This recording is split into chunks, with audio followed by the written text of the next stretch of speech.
You may call it to order whenever you are ready. All right, so it is Tuesday, June 11th at 6:02. We'll call this meeting back to order. This is Jackie, can you do a roll call, please? Yes. Mayor Cutchin,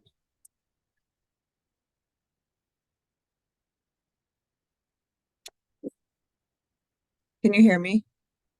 Yeah, I'm here, Jackie. Oh, okay, sorry. Counselor Coker? Here. Linda Kammerer? Here. Kristen Henderson? Here. Lisa Samuelson? Here. Seema Lavelle Beers?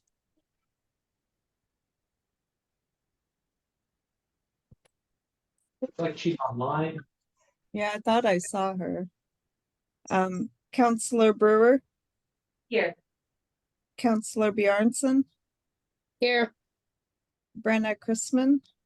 Here. Counselor Charman? Here. Counselor Hollett? Counselor Pollitt and Chief Pollitt just informed me they have a family emergency to take care of. Counselor Pollitt will be, what? Counselor Pollitt will be here, but late. Scott Hollett will not be able to be here. Possibly Okay, by meeting. And Counselor Hall wanted to declare the same conflict as last time. You just note Okay. that. Counselor Kenyon? Here.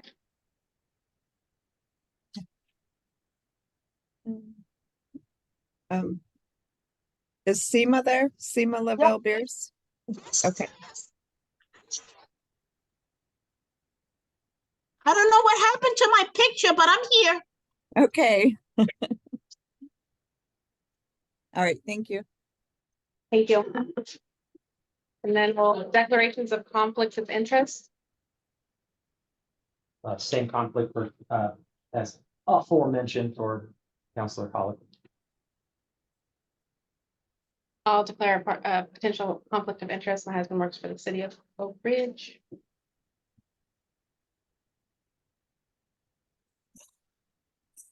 Counselor Bjornson? Yep, I have to declare a potential conflict of interest. I am a volunteer on the fire department. Thank you. We'll move on to public comment.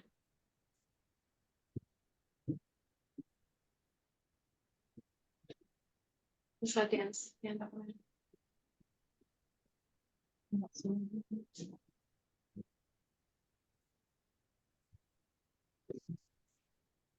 Any public comment?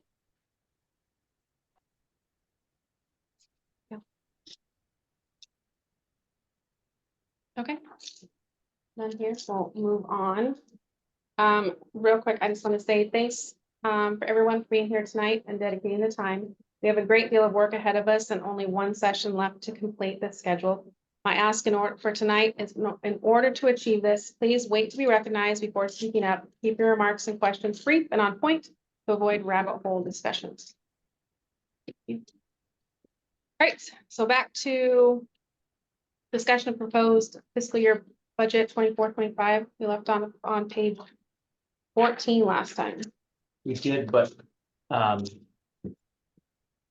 point of order, I guess, I wanted to go back to the library fund. Okay. There were, some things we discovered today.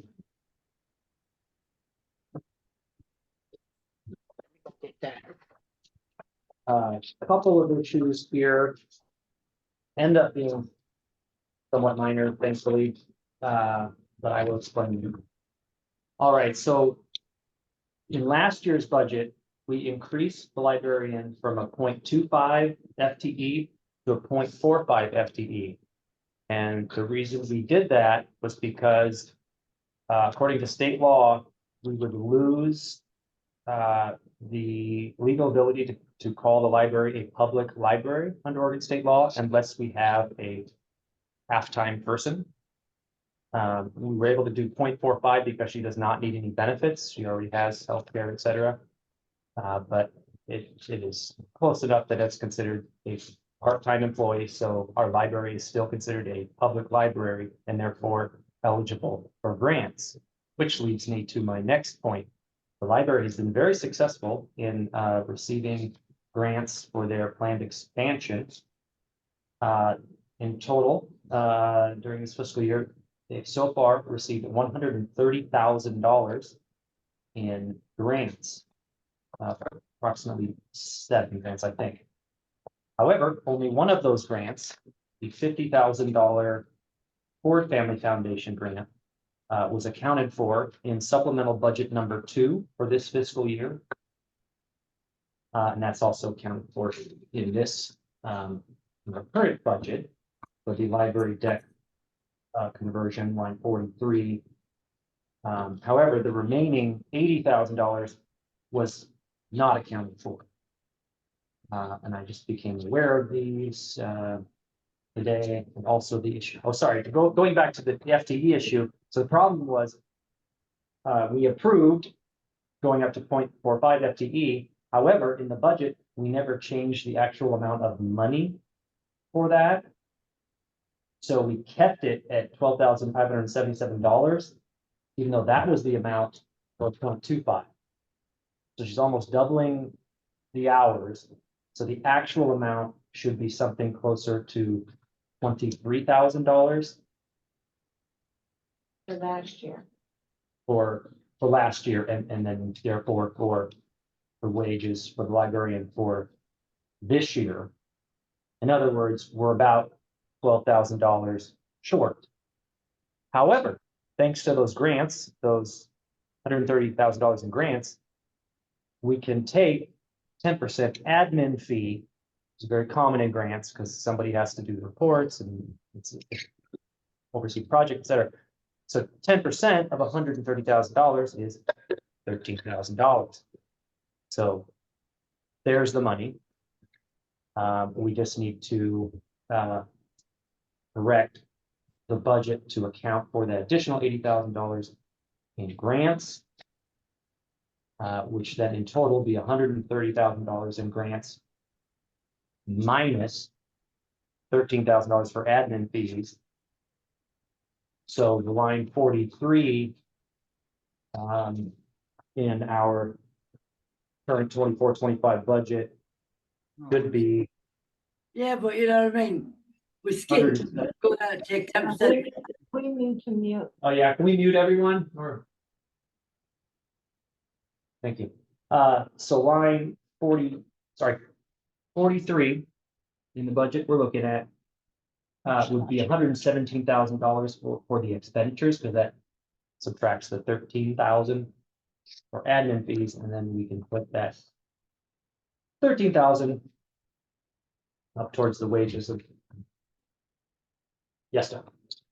So, last year, we received how much in grants? I mean, in our current fiscal year, how much have we received? $130,000. 130,000. And we have an estimated amount of 50,000 for this year, so that's 180.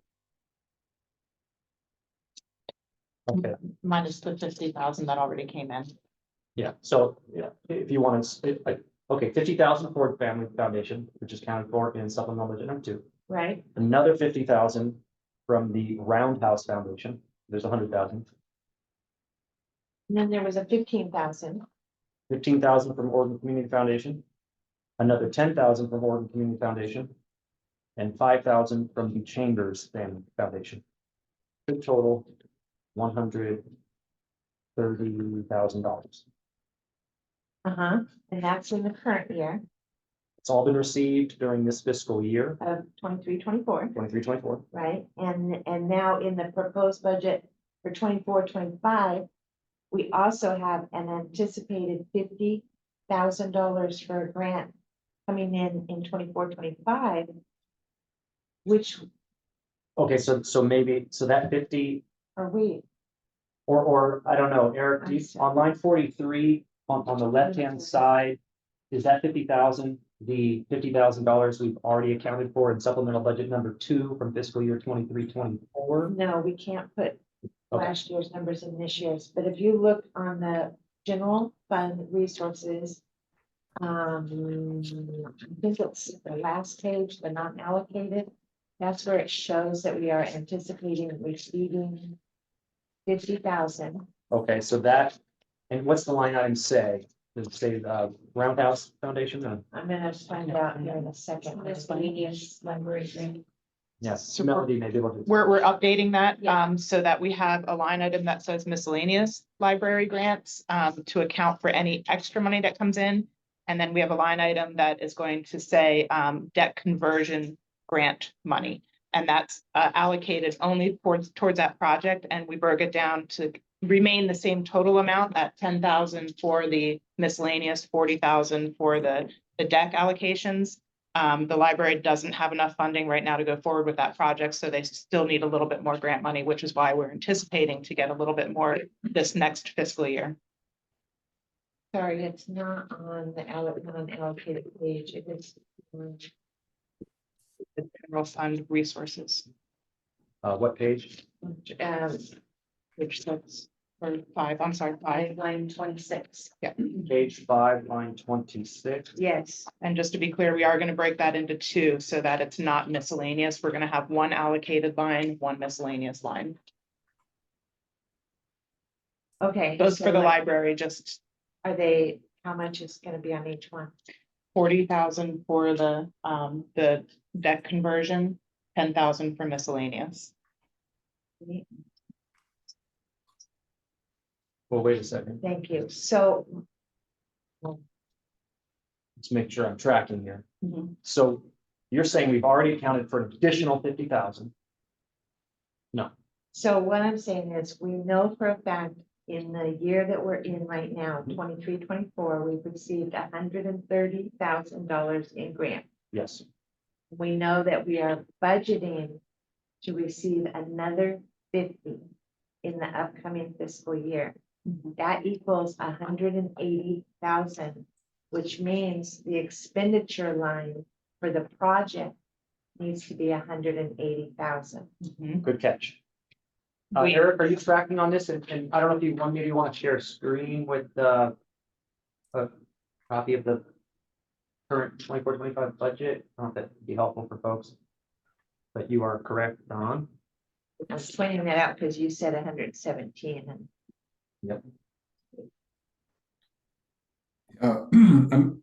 I'm keeping notes of the changes we're making. And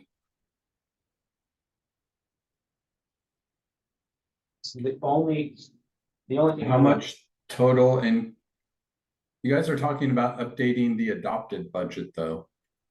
The 24 budget. Can't touch well, it. he did mention it, but the only way to do that is through a supplemental. But since we haven't done it, we could, Melody, correct me if I'm wrong. Because we didn't spend it, can't we just roll it over in our beginning fund balance? And then allocate it to spend in 24-25? We can't No. change anything in the adopted budget. However, next year, when we see the actual numbers for the prior year, it's going to be more than what the budget accounted for this fiscal year, the current fiscal year. Okay, It doesn't change the fact that we do need to add that expense if it's going to be expended this next fiscal year, unless it's going to carry over to the next fiscal year. The hope is it will be spent this coming fiscal year. So I see what you're saying. We can put 180,000 in line 43, minus 17,000 for admin, correct? That's. Sorry, minus the 13,000. 13, yes, 10% of 130 is 13. and so where do you put that on a different line then? Well, we will have a line for the debt conversion if we don't already. So down here where it says capital outlay on page 12, line 43, it says library design. We've updated that to be library debt conversion. And that's the capital outlay project. that if we're going, if we anticipate undergoing that project this fiscal year, it does need to be increased. But we should be able to account for that by increasing the grant line item. Gotcha. And so, This all just came to us today, so we're still working through it. Okay, but we can't really increase the 24-25 grant No. line item. It's, that money is just gonna roll over in our beginning fund balance. Because it's not budgeted anywhere right now. Correct. We've received it. It's allocated within the accounting system. Right, It's not in the budget because we can't change numbers that were already adopted. but my concern would be if we don't have that figure 130 accounted for, like in this very front page beginning fund balance, then we're not gonna have the money to balance. Does that make sense? We do Yes. have it. It makes sense, yes, but we are finalizing it so it does balance. We just don't have the paperwork in front of us tonight because we worked right up until 5:59 to try to get it ready and Sure. we just didn't get there. Yeah, since it is brand new, I believe probably Melody and Eric can get this fixed correctly and not have us anger on it. Dawn is correct, though. If we're gonna add expenditure in 25, we need to add resource in 25. yes. Yeah. So, so I think the correct amount for expenditure on the debt conversion would be 167,000, because that accounts for 13,000 of that 180. Let's work on it Okay. tomorrow and we can get it all figured out and make sure that everyone is on top of it and we get our checks and balances there. Thank you. Are we good to move back on to the Willamette Activity Center? Page 14. I actually have one request to go back to something we've already covered, which is the planning. Counselor Brewer. I was gonna ask Oh. if we can go back one page parts. So if we can, however we want to start, I just have one thing, I wanted to ask about parks. Rick, if it's been meeting on. One of the things that I noticed with Public Works in general was our seasonal workers amount jumped 31,000 from last year. And then on top of that, we're hiring 1.5 employees for the, I know it's different, different departments, but I'm noticing specifically that Parks has $20,000 in seasonal workers. That wasn't there before. And then there's an additional 11,000 spread throughout the other public works departments. I guess my question is, why do we need both? That would be a question for Eric. 'Cause he's the Oh, one that okay. personnel. Sorry. No problem. Okay. You're looking at parks. Let me get there.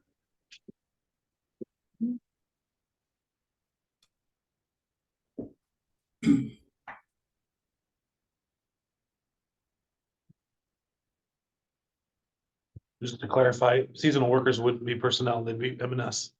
Maybe what? They'd Yeah, be M&S, not Material and personnel, services. because they're contract, so they're not personnel. Oh, yeah, okay. there's not insurance paid or their payroll taxes. We just get an invoice from like Labor Ready or something, people that just provides, so we just get an invoice, we just pay it. They deal with all of the benefits and stuff. I get that. I've used temporary before, but that my question was, why do we need 1.5 more employees for public works plus an additional 31,000 in seasonal workers? That was my question. Why do we collectively need both expenses to the city? So I would like to clarify, so one, the 0.5 and 0.5 that I was requesting, they would only be working on water and wastewater. They would not be working on parks. Okay, yeah. So just to make sure, Yeah, yeah, so then, we have like $51,000 for wastewater and water. And water.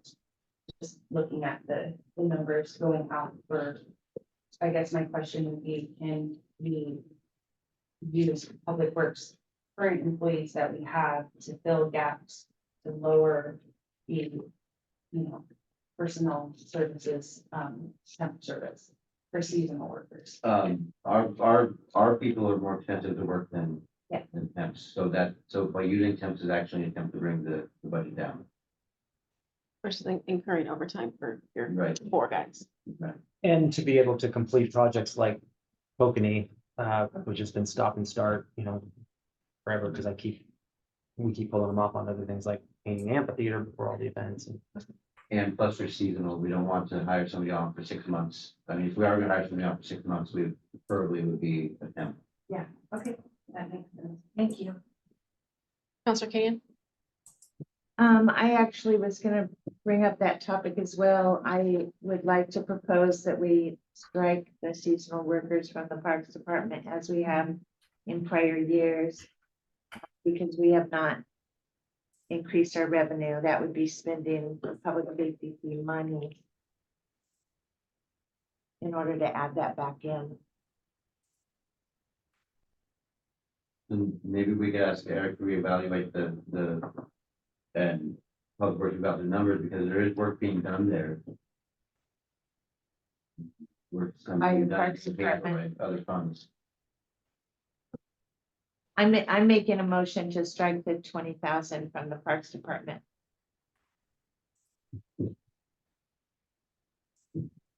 Is that like, and I'm sorry, this is my first time going through motions in a committee. Was that an official motion? Yeah. Okay, sorry, I just want to make sure it didn't come out the same as city council, so I'll second that.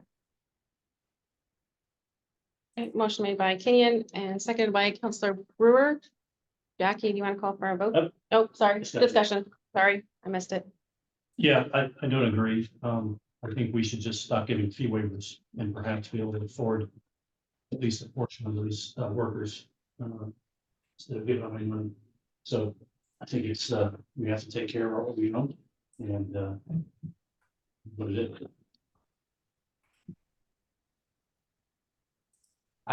Kristen? Forgive me, but what do you mean by fee waivers? We continually give fee waivers to rent facilities in the parks, which would go to the parks fund to pay for things like that. That makes sense. Well, But we also transfer money back from the RTMP and TRT accounts to balance that. So this year, there's been very little that's come out of the park fund for fee waivers specific. Okay. Just to clarify that. in fact, less that's been spent on other good projects that our team and TRT can. That's fair. Yeah, I did want to point out. Some RTP, TRT back. Yes, So we're- Previous years. Yeah, so we're gonna be, Well, that was from previous Yeah. years that was transferred internally, so yeah. approximately $15,000 is being transferred back in. And we have, if you include the RTMP and TRT money, it's been used to pay for those fees. We've received over $20,000 this fiscal year for park rentals. Bus fare alone, I think, is 8,000.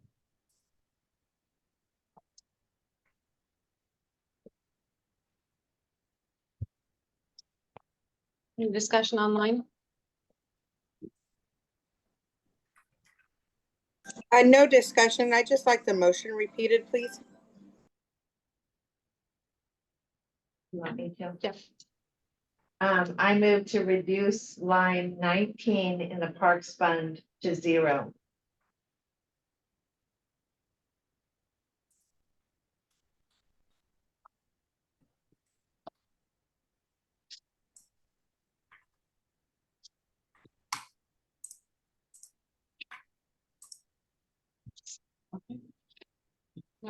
Jackie, can you call for a vote now, please? Yes. Mayor Cutchin, No, Counselor Coker, Nay. Linda Kammerer, Yay. Kristen Henderson. Aye. What was that? Yes. Lisa Samuelson, No. Seema Lavelle Beers,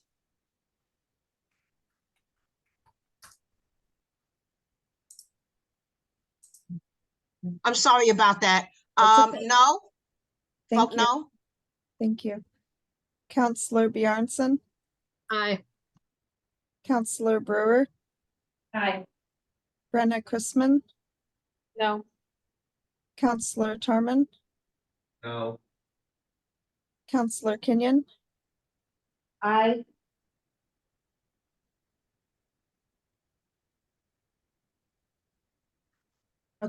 so that's 7 nays, 4 ayes.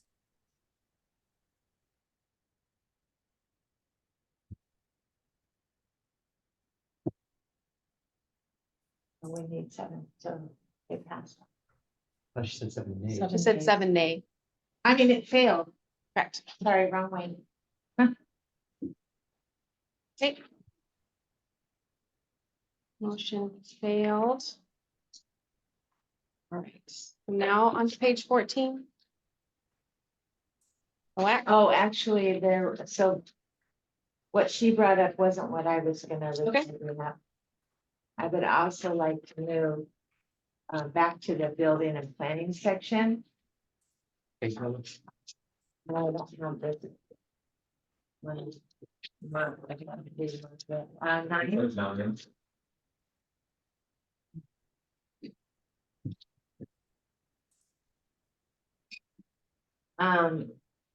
I would like to make a motion to remove all costs for the proposed part-time position in the building and planning section. Which I've approximated around 57, but that is you guys' job, not me. I'll second that.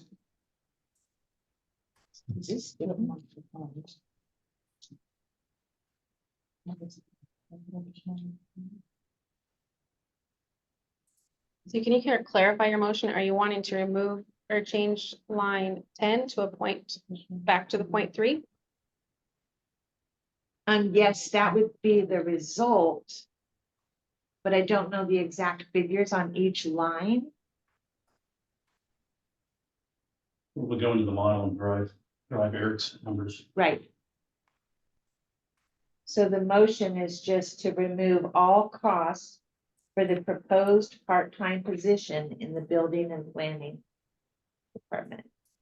and just to clarify, Rick, this is the one that would be paid for out of water and wastewater, correct? No. No. Fish fry planning. Thank you. The full-time one is. Okay. Thank you. So just the 0.5 FTE. Correct.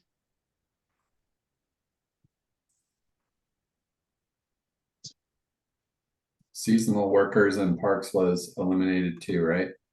No, that No. motion. Sorry, I'm trying to work and listen, so my apologies.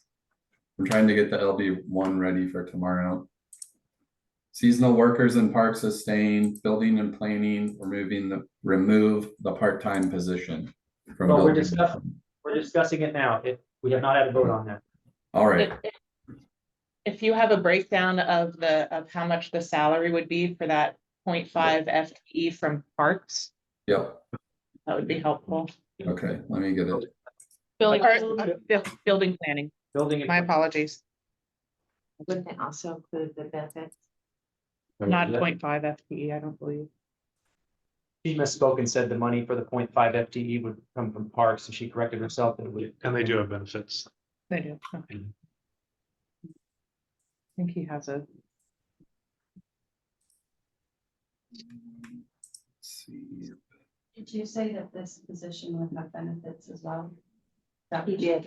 I don't know what that bargaining unit says, but typically the halftime positions have benefits. It's just they don't get all the benefits. Oh. They would, because it'd be under the same union as municipal court in general. Unit.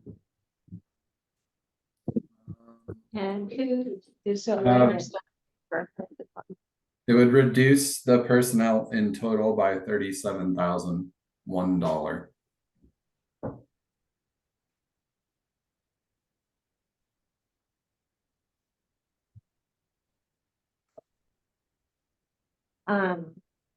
Are we in discussion? Yes. Is there anyone else that wants to discuss? Or I'll go. Go ahead. My reason, again, same theory, adding personnel at a time when we don't have added revenue other than the idea of reinstating a public safety fee is silly, in my opinion. If we could just not have the public safety fee. Not add the personnel. I agree with Counselor Kenyon, because both the topics, and I know the seasonal workers are less than the full-time workers, but seeing that we're hearing that we're in a deficit and that we are reinstating again this public safety fee that's supposed to come off, I feel like we should be saving more, not spending more, and adding forward motion to our budget seems irresponsible when we're still asking our community to fork out more money, because it's no longer becoming a public safety fee. It's becoming an Oak Ridge rainy day fee for whatever we need it for. Even though it's being transferred over, I'm saying that I wish there was a way that we could have run this budget without it in there, to see the real numbers and see what we're looking at without it before looking at it with it. And then on top of that, adding more personnel on top of that seems fiscally irresponsible. Further discussion? Oh, go ahead. Totally respect your opinion. I do just want to mention that this particular position we wanted to have come in to take some of the pressure off of the front office staff who are incurring overtime in order to get all their jobs done. So we'll probably be paying a little bit more in overtime.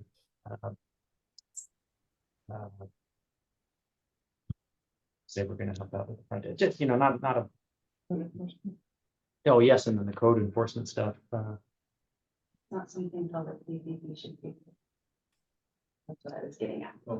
But we're not talking about public safety fee right now. Yes, but it goes in, I'm saying like, we're in a deficit, we don't have enough money to pay for all of our expenses already. So now we have to have a public safety fee, but then we're gonna add more expenses. It doesn't seem, I understand where you're coming from, it's supposed to save us money, but in actuality, we're still charging them for it. For the crossover of everything. Counselor Kenyon, you had your hand up. I already forgot something. Go ahead. I was just going to add that I agree with Counselor Kenyon and Counselor Brewer, because this has actually been on my mind ever since the last meeting. Because I totally get the temptation of essentially putting an on and off switch on the public safety fee when things go sideways. It's nice to have something to rely on. But I think we need to keep in mind that this fee was literally imposed against the vote and the will of the people of Oak Ridge. And they have been doing their part. They've been paying their fee while it's been instated. So this motion's not talking about public safety fee. What I promise this is going back, this is tying back in. Okay. And if we're going to be adding personnel while continuing to force people to pay a fee that they never wanted, that flies into the face of what the people asked from their leadership. And at this time, we're not just deficit in funds, we're also deficit in trust and goodwill. And if we're going to add personnel while insisting on the continuation of the fund, what's left is going to quickly evaporate. Thank you.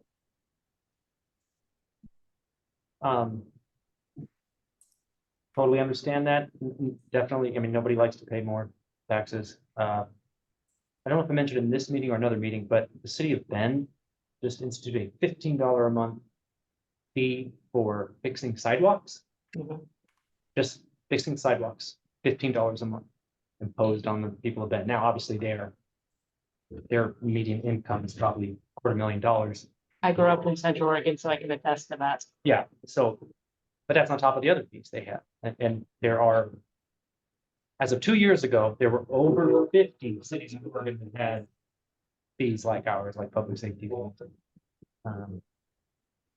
it's not out of left field. It's not raise and do it something that we need. And I understand your concerns about trust. I just don't see that improving if we start cutting fire and EMS and police services. I don't know. It's hard. It's hard, and I totally respect your opinion. Fair. Yeah, I disagree with the continued connections of this particular item with the public safety fee. If you wanted to use the fact that the general fund's operating a deficit, that's a great reason. However, connecting it to the public safety fee is just sensationalizing this thing. And, you know, if you don't want the public safety fee to get on with it, make a motion, see if it passes.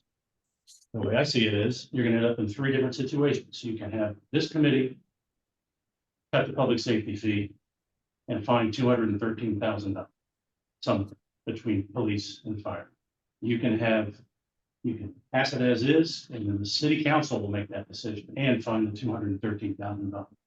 If they choose to not do that, they can adopt the budget and not pass the ordinance, and then the city administrator is going to be fined $213,000 in the year of execution. So I think it's disingenuous to use the public safety fee like this in discussion, as well as insinuate we're building a rainy day fund. We're going broke. We're not building a rainy day. Have an online. Counselor. Brewer. If we're going broke, why are we hiring more people? And I get what you're saying, and I'm sorry if that term bothers you. But we don't have the real numbers in front of us. This is just all. It's $213,000. Yes. That's the number. And we just found $1 million that is gonna be transferred through the audits and The hopefully come restricted out. funds that we can't Part of it spend. is restricted. Yes, part of it goes back into the general fund, about the breakdown. So my point is that all these things that we're trying to propose to push through new people and increases in seasonal workers and things like that are all on the back of this public safety fee that these people are still paying. We are not going to go into council with the community behind us if we approve a budget that A has all the wrong numbers, and B has the public safety fee. That's a motion. Well, and here's the problem with the motion. There's a motion on the table already. Point of order. It's in discussion, Councilor Kenyon. Here's the problem with the motion. We have a whole bunch of people in this room that are looking at the same thing I am. I can't tell you where $213,000 is, and neither can you. You can't tell me based on this budget that we actually need that money because you don't know. You don't even know what the beginning I fund think balance James is. is ready to tell you exactly what would happen in both departments with $213,000 of that. Yeah, but what I'm saying is none of our numbers are right. So how can we move forward with approving things that are financially draining to our accounts when you don't even know how much money we have? It's extraordinary times when you have your finance director going on leave of absence. So I think we're in a pretty tight situation. And then, Well, we what can't- would you like to do? Get to June 30th and not have a budget? No, but here's the thing, we just had a discussion about the repercussions of making split-second decisions on unprecedented times. We had a work discussion about the fact that doing that is dangerous and not good for our city. That was something that was brought up and discussed at length about, oh, well, you can't just take unprecedented times and just throw all the rules away. Well, that's what I'm getting at. I'm getting at, this is unprecedented times. I 100% agree. The finance director leaving, these numbers, the audit being late, all the things are terrible, but adding new personnel to our budget doesn't seem fiscally responsible. Seema, you had your hand up. Yes, I'm sorry, hold on. I'm sorry. From what I know, you gotta have people to make things run. They have to be paid. You have to, put it this way. If we don't have, and I'm not saying even me, I don't pay my, because I didn't have the money to pay my safety fee. But I know if I need, because I live alone and whatnot, if I pick up that phone, I need somebody to come out. They have to be paid. They're not working for free. So, and in the scope of things, if you're gonna, you have to, we like where we live. We want to keep it nice. You gotta hire people. It's not gonna stay pretty by itself. It takes work. People have to be paid. I don't see the connection between the public safety fee and the people that we have to hire. From what I understand, because my audio is going in and out, is that from what Councilor Kenyon wants to do, she wants to, instead of having, please correct me if I'm wrong, instead of having part-time workers, have full-time workers, from what I understand, maybe I'm wrong, which is a win-win for everybody. We get to keep our nice home. We get to have EMS, fire service, police when we need them. And, and we can, and plus people make more money. Now, I'm quite sure the people in James's work, like he was saying, they're starting to accumulate OT. In order to not accumulate OT, he's got to hire somebody to take off because you can't overwork people. So he's got to hire maybe 1 or 2 people. Then he's got to train them, bring them up to speed. So if he can get that done for $213,000, that's a big win-win. So, I understand what you're saying and whatnot, but to me, it's like you're mixing apples and oranges. They really don't go together, because when you got to have personnel to make things run and to have things the way you want them, these people have to be paid. They're not going to do it for free. So that's the gist of, like I said, I really don't, because like I said, my audio has been coming in and out. But if we can convert part-time people into full-time jobs and make them, they'll pay more taxes, they'll pay more rent, they'll spend more money, and it's a win-win. Like I said, if James can do that for $213,000, that's how he'll strangle who to get it. But that's great. So, like I said, I may have been wrong. Maybe I misheard. Councilor Kenyon? Seema, I just want to make sure you're aware of what this motion is really about. They're asking for us to add 1 part-time person in the planning department, and the total cost is $37,000. It's unrelated to the $213,000 that you keep. So I did get it wrong. I'm sorry. So, I'm very sorry. Just want to let you know, it's okay. I'm sure all of your other points still stand. But Okay. It's $37,000, and it's a half-time person. And I'm proposing we don't do that. For a planning person for 37, I think that's cheap. So I just wanted to say that, when I was discussing this amongst my colleagues, there is a need for planning. Planning and development is an investment in our future. It might not be an immediate investment, but Oak Ridge has lacked community development. We have plans that are from the 70s, from the 80s. Community development is an investment in Oak Ridge that has lacked for the last 30 years. When compared to other general fund items, it's hard to compare because of the needs. Of course, the needs of law enforcement and emergency medical personnel almost always outweigh the needs of investments.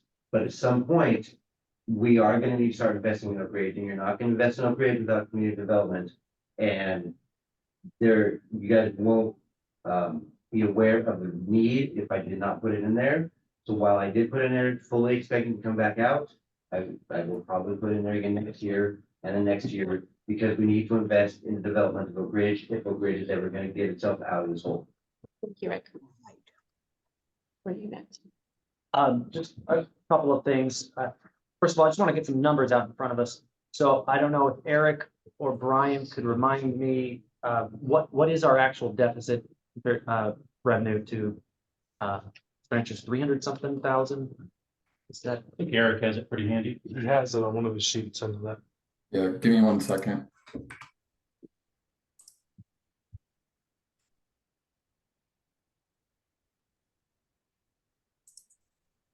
I can do something real quick. for Yes. you. So just so everyone's note, since I've been here as chief since 2000, or I've been here 11 years, we technically have lost 1.5 code enforcement officers. So just to think about for a second. And this position did, It the was- reason you're saying that At is, least relate to it a little, so, Thank you. Planning relates to code enforcement? yeah, that person was gonna do some code. it was admin. Administratively, Yeah.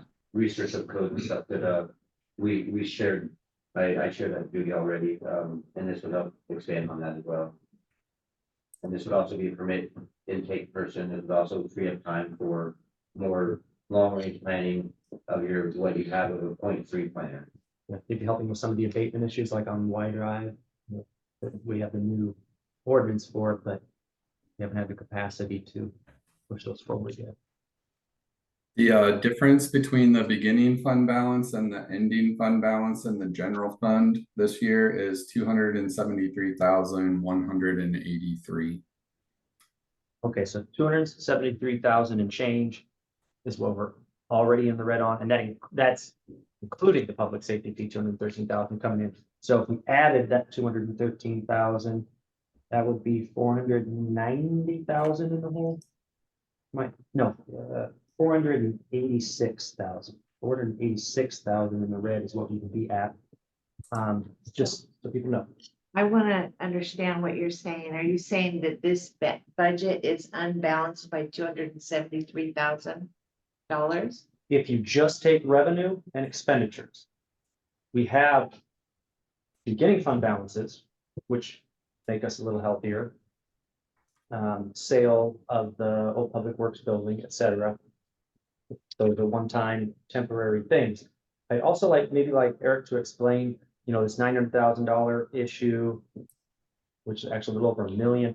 How does that actually affect the 24-25 budget? Because it's not like, oh, we just throw another $1 million in the general fund. That's not how it works. And I thought maybe it would be helpful. James or Melody, have you seen from the auditor what that $900,000 is comprised of? Yes. So it's broken down as general fund, 144,694. Industrial park, 661,555. EMS, 99,084. Water capital reserve, 29,040. Water bond reserve, 120,683.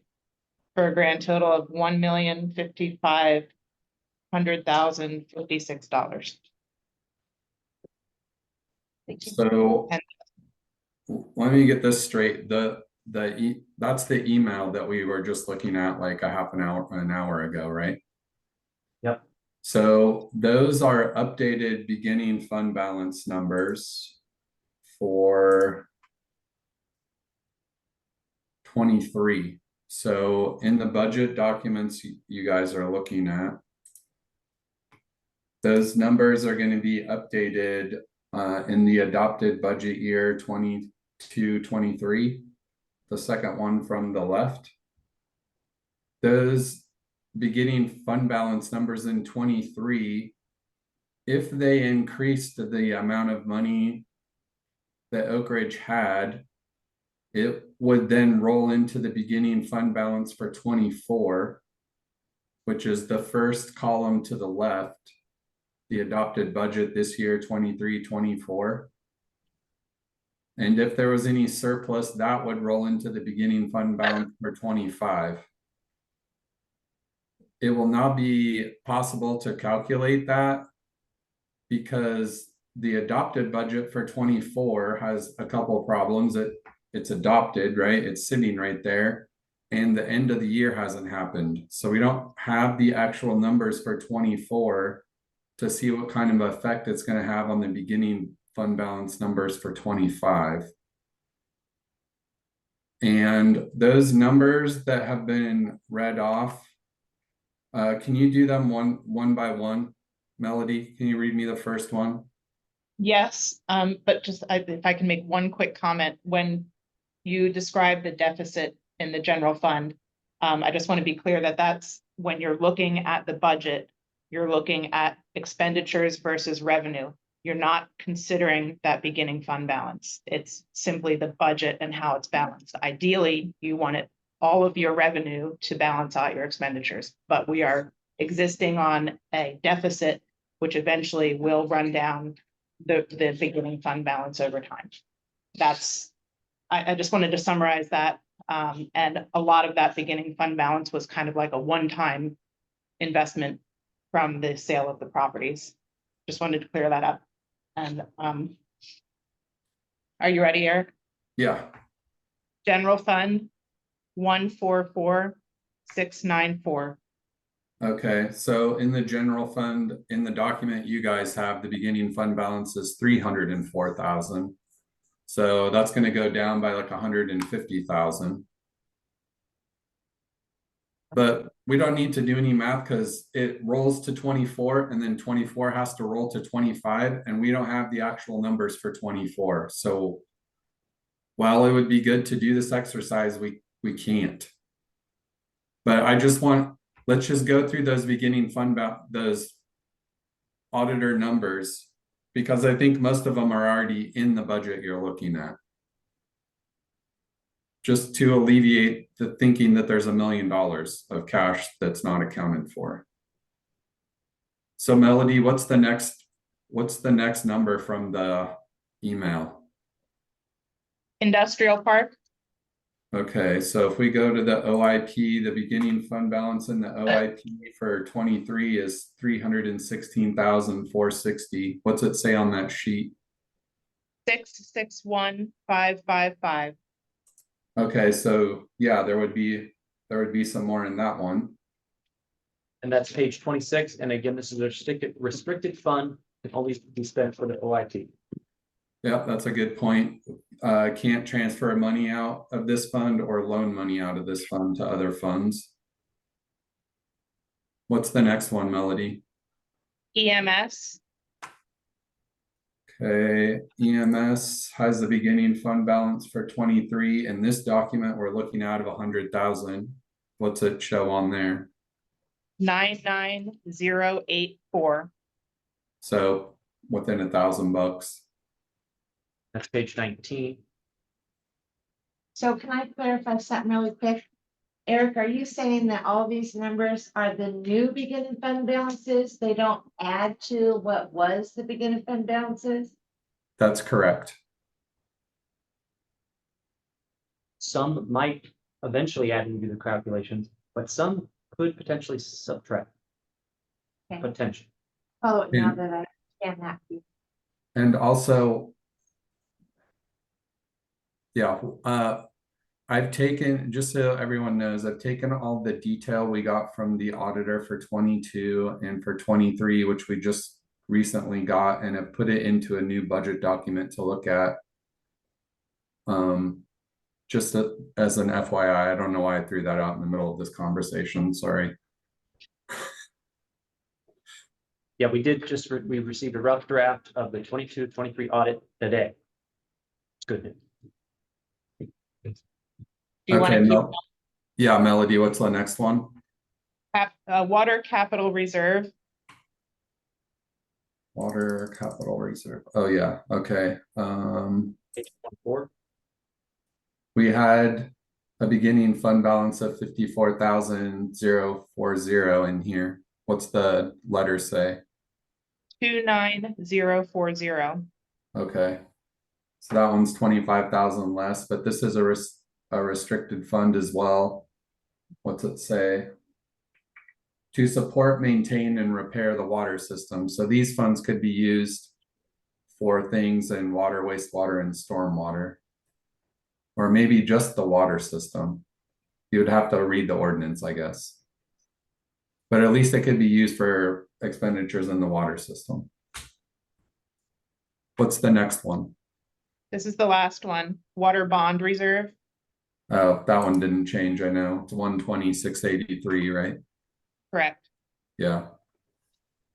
So it seemed like it was about a wash between the OIP and the general fund as far as one went up and one went down. And then there was another fund that was different by about 25,000. So I don't think there's going to be a lot of increase in fund balance for 24 from the stuff that came through with the audit. There definitely is not $900,000 of cash somewhere that's not accounted for in this budget. It's basically an error. Fixing accounting errors, yeah. So if we can go back to this idea, I think it would be appropriate to kind of start at the public safety fee rather than We ignoring. still have a We have a permission. motion on. Well, I know that, I'm saying. Put that in the back of your mind, because if we do decide to address that first, then we would know what we need to do. We did get rid of it, then this committee needs to cut 213,000 budget. But going back to the motion at hand.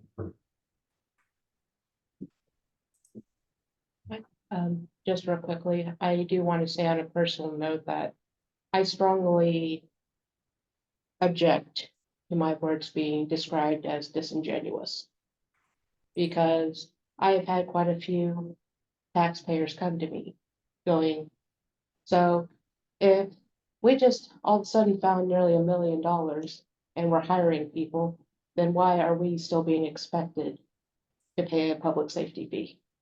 I'm not trying to compare apples and oranges.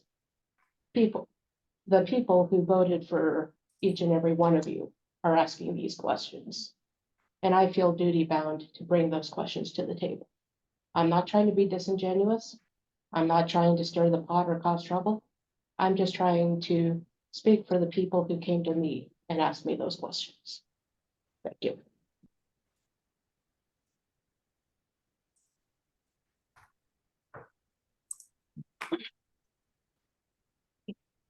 All right, no more discussion. Jackie, you want to call for a vote?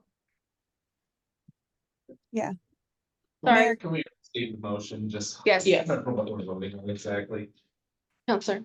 My motion was, I move to remove all costs for the proposed part-time position in the building and planning fund.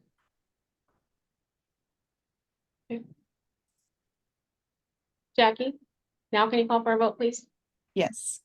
Mayor Cutchin, No. Counselor Coker, Nay. Linda Kammerer, Okay. Kristen Henderson, Yes. Lisa Samuelson, No. Seema Lavelle Beers, Yay, yes. yes. Counselor Bjarnson, Aye. Counselor Brewer, Aye. Brenna Chrisman, No. Counselor Tarman. No. What was that? Sorry, No, no. thank you. Counselor Hollett. Aye. Counselor Kenyon, Aye.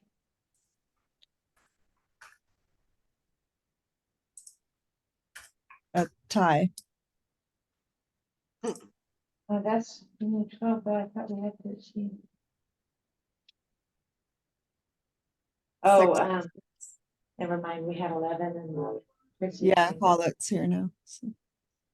So the motion fails for a tie.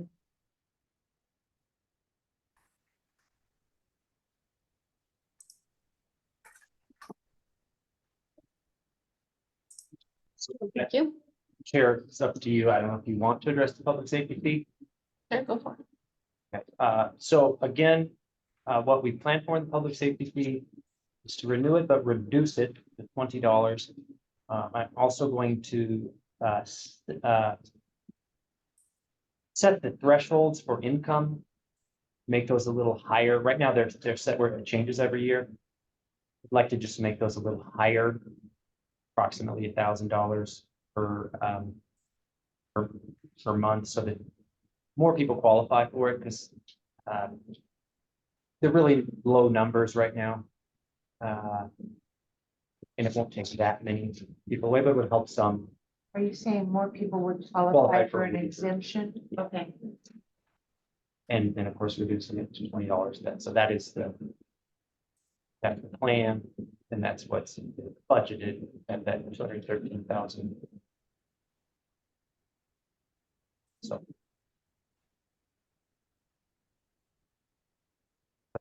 Again, as the mayor explained, that this committee can address it, make a recommendation, or they can leave it to council. Counselor Kenyon? Would there be any other changes in the ordinance? Those are the only two changes I was planning on making, unless there are other things I haven't considered. But I'm open to making them.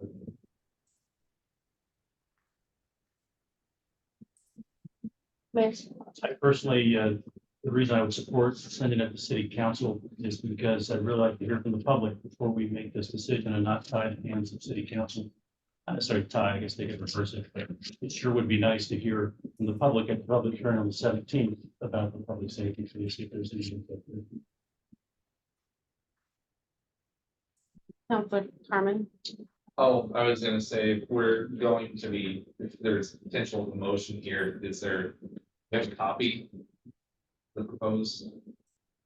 Safety here, No, it'd be very similar to the current ordinance, only the, like I said, the income levels will be changed slightly, and it would be $20 a month instead of 22. And by advice of city attorney, we would make it so that renewal or changing the amount can be done simpler by resolution rather than by ordinance in the future. So like next year, if we want to reduce it again, quicker and easier than doing a whole new ordinance. Counselor Brewer? Oh, I was just gonna say, going off what, Mayor said about the public hearing. A lot of people don't like coming to city council, so, my question is there a way that we can, I'm not talking about a town hall and all kinds of that, but is there some way that we can reach the public more to get more input on this, public safety fee? Because I think that you're gonna see what we're talking about as far as public.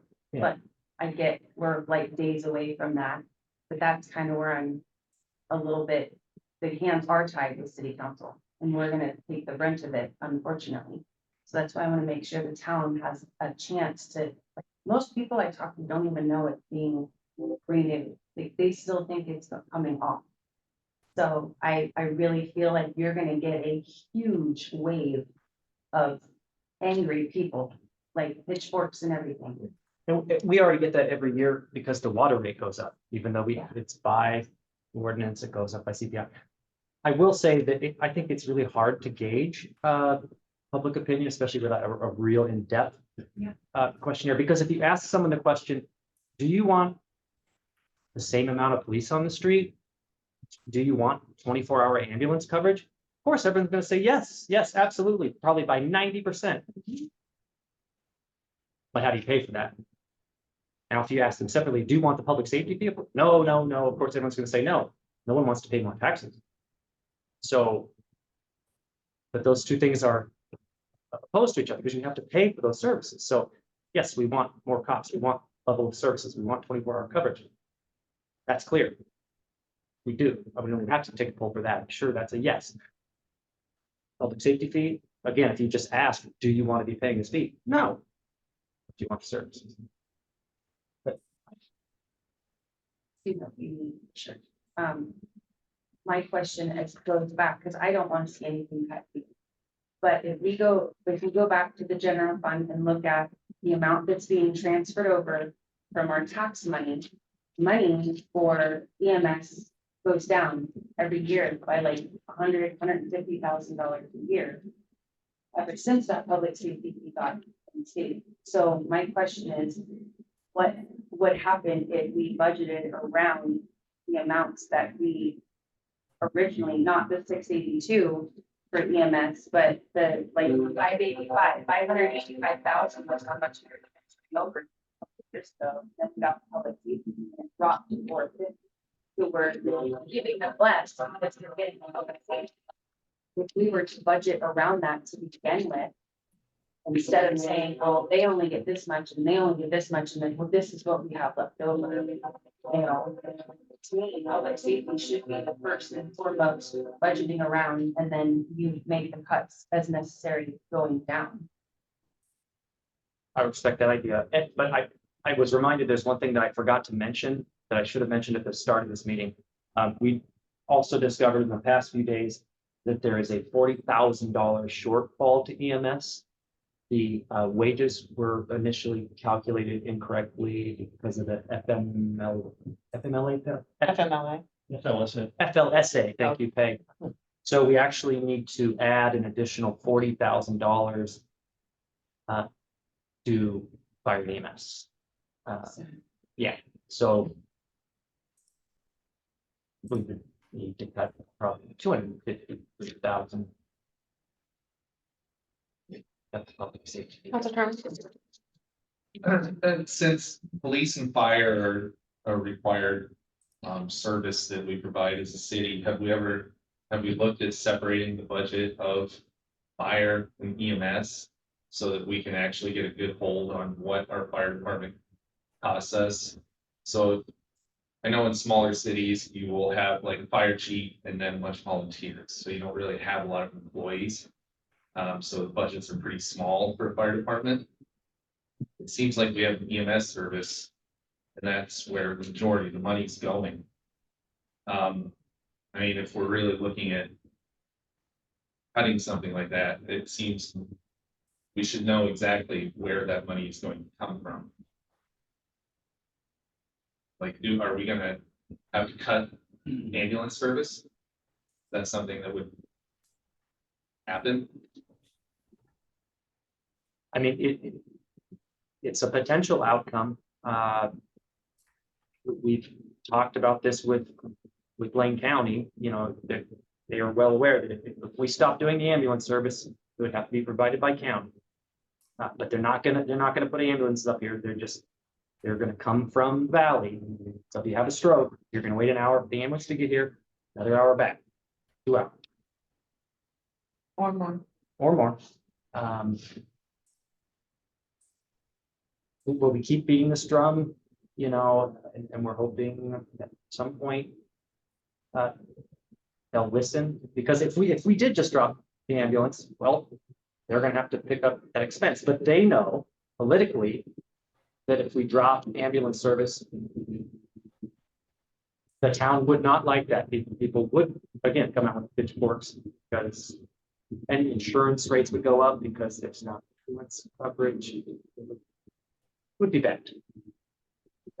And they know that, so they kind of call our bluff and we say, well, we might just drop ambulance service. I mean, we might have to, eventually it may become more than a bluff. But that's kind of where we're at. We'll still fight it. That's fine. Your brewer, sorry. Well, my question with that is again, with the property tax revenues coming over. With it being less, I'm looking at the financials, and with the exception of the 23-24 numbers, I mean, the numbers have they've stayed within, you know, the EMS numbers, their budgeting numbers, personnel, and resources, have been the same, give or take $100,000 going back. But what's changed is the amount of money we transfer over. So they're getting less money, but they're spending the same amount, is what I'm seeing on paper. So how are they ever supposed to crawl out of that? So that's my question. How can we make it to where they get the amount of money they need based on, in the past years, what we've transferred over? Why aren't we giving them the money that they need from our budget first and foremost, like we have in the past? And I get the fact that other things have gone up, but again, we're increasing our expenditures in other places and meanwhile giving them less. And I'm sure it goes for PD too. I don't know, because PD is mixed in with everything else. It's not like in clear day form, but I'm just saying we're giving them less and expecting them to make cuts and cuts and cuts. Meanwhile, other departments are growing and expanding. And then, I mean, like, for instance, Public Works, even if it's just a little bit. That's my concern, is that why aren't we moving over the amount that we were moving in the past to subsidize their expenses for services we need? Can you quantify the cuts that they've made? I don't know exactly what cuts they've made. I'm just looking at the numbers, the adopted budget numbers from last fiscal, and then versus, I'm just looking at the comparable numbers, which are not the actuals. Unfortunately, I don't have actuals. I'm seeing the numbers going down of what they're budgeting for. I will say that prior to its fiscal year 2021, Rick, the public works funds were charged huge amount of administrative overhead at the end of every year to fill the hole for the general fund and EMS. So there's false budgets. The actual, you have to give credit where credit's due. When Brian started city administrator in 2021 is when that really started to get looked at. So that was. And that's not accounted for, like, to, Well, they got huge transfers from Public Works. okay. So it looks like they have huge transfers, but those transfers would go from Public Works through administrative overhead into the general fund and then back to EMS to fill the holes. So they really didn't go down. None of the funds went, the general fund and EMS fund didn't go down of what they were getting from tax dollars because they were taking the proprietary fund money as administrative overhead back. It's just how previous administrations did. Which is dubious at best, or illegal is probably the more, I don't see why that's not written out then. Because again, all I'm looking at are numbers, Yeah, so well, this I is before. appreciate that information, Chief, thank you.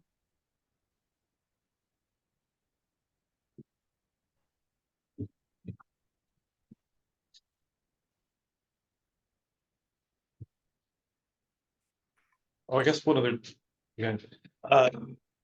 Council and budget committee members, you should maybe go back and reference the town hall meeting we had about the public safety fee 2 years ago to get more information.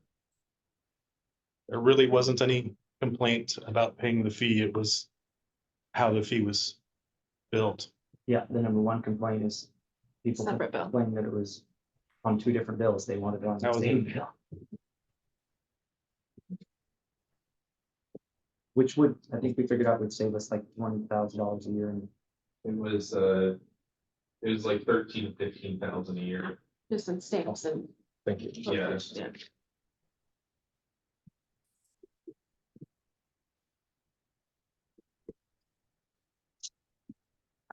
Any other discussion on that?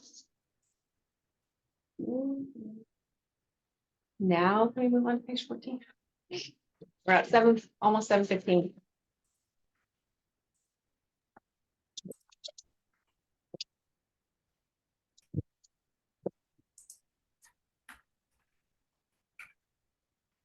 Sorry, what page are we moving to? 14. The whack.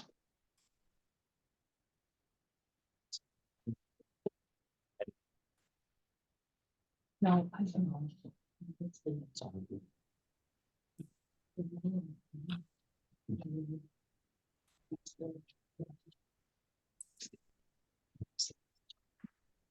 So.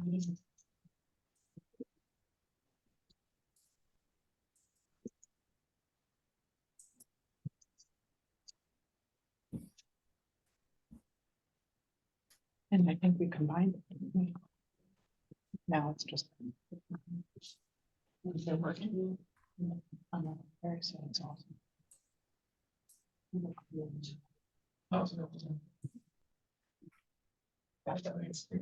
Oh, yeah.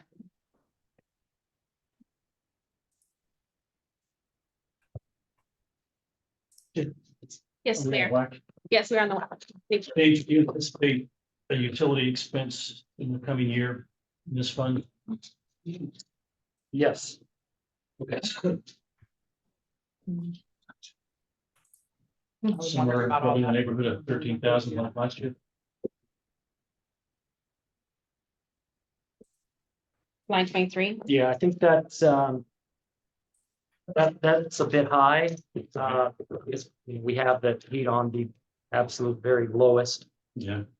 Lights are never on unless we're in there, and a lot of lights have been switched over to LED, so. Okay. But yes, Eric, we probably should add something, What line? utilities for 23. the WAC.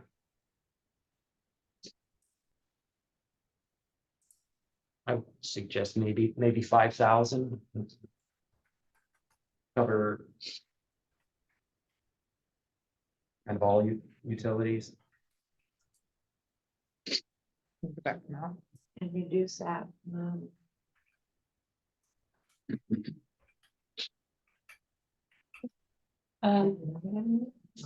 There's something I actually want to clarify with Mr. Clevenger regarding a question I raised about the WAC at the last meeting. When we were you and I were discussing the fact that the WAC received a grant to refurbish it. Multiple grants.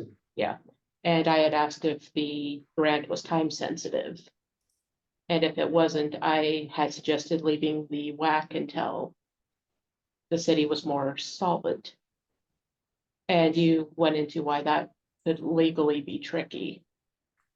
It occurred to me that there might have been a misunderstanding, so I want to ask Mr. Clevenger, did you think I was suggesting that we use that grant for other things?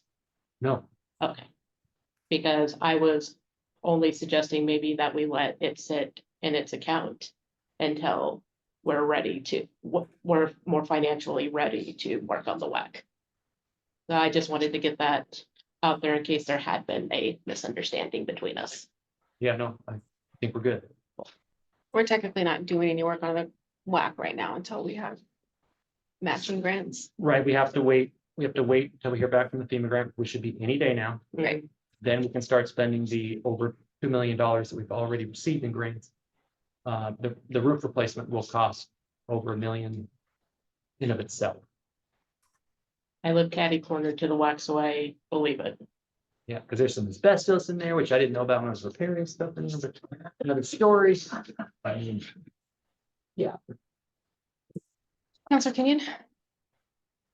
In this fund, I'd like to make a motion that we would, well, maybe first, before I make the motion, I'm gonna say, I think we need to do one of two things. We either need to add revenue and expenditures from the 1.5 million that's, or a little under 1.5 million that's left over that we received a few years ago that we haven't spent. We would either add that into this fund and schedule it to be spent on the capital project at some point, or we would move to create capital project fund for the WAC with that money, which would also entail moving the 3.5 approximately that we're expecting this year into that fund. So right now, this budget does not account for almost $1.5 million that we actually have. It doesn't show up anywhere in this budget, and it needs to. So we have to do one or the other.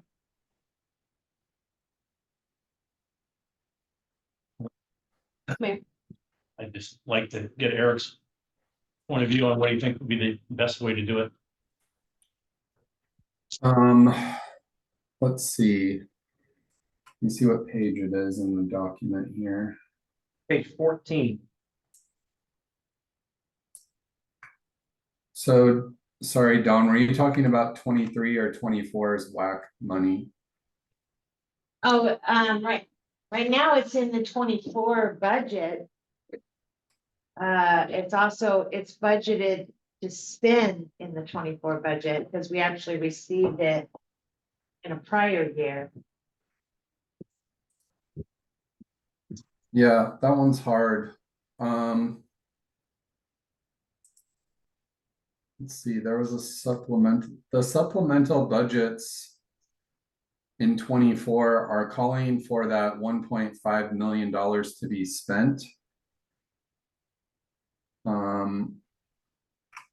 And that's what we initially thought, but then this FEMA grant prevented us from being able to spend it during this fiscal year. Sure.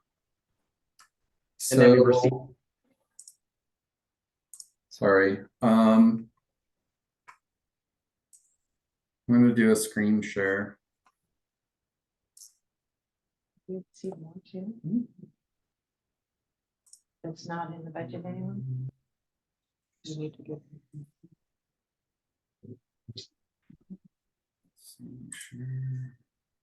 Okay, so do you see the budget document here? Yes. Okay, so in the general funds requirements not allocated page, I've added some different accounts down here that are reserve accounts. And so like in the 23 budget now, or not the budget, the actual trial balance came for 23 from the auditor, right? And this money didn't get spent in the WAC. So now it's showing in this capital reserve amount. So our reserve amounts have gone up quite a bit. Then I would only point out that I don't think we legally created a reserve account for that money. Are you just saying it's gonna be in the general fund? until the official whole fund is created, what you're talking about, I just put this WAC capital project line in the general fund so we could account for the WAC dollars right here in the line and you could see the dollar amount. Okay. But I don't know what to do about the fact that we got all of this grant money in 24. Actually, it comes in a different line. The grant dollars for the WAC come in somewhere else.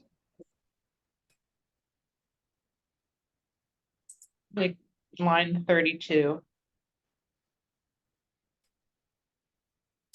Shoot, okay, hold on a second. When I redid this budget sheet, which we're looking at the one that's gonna get,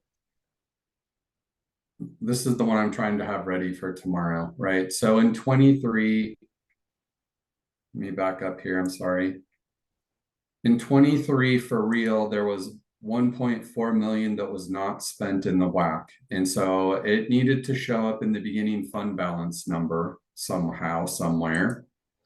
So I added an account up here that's the WAC beginning fund balance, which this number is the unspent dollars from 23.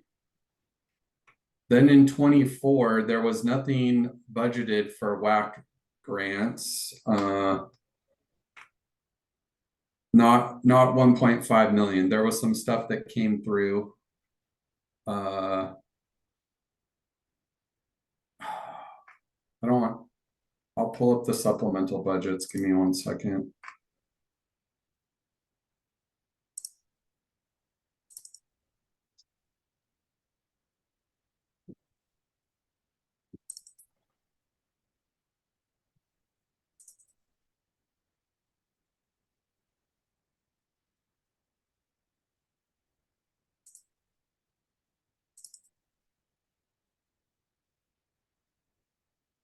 Where is it?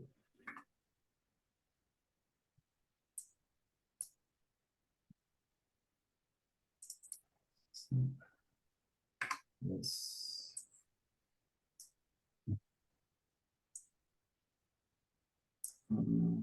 Stop sharing. Share a different screen.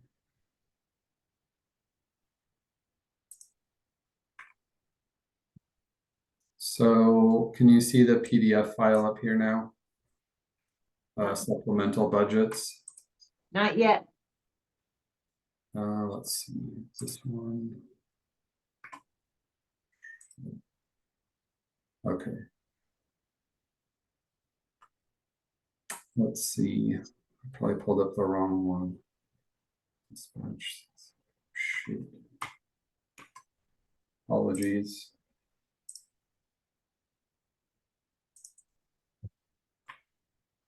Oh my gosh.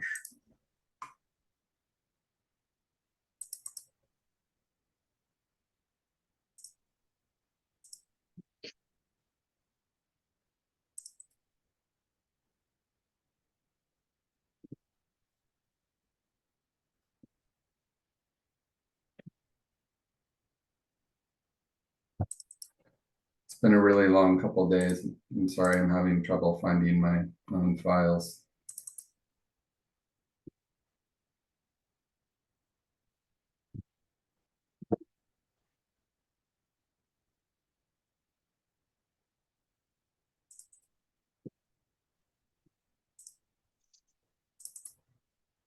Gosh, okay.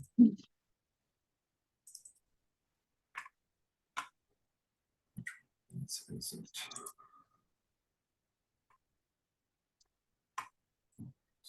Let me try again. Grant to the left on that page you just had it.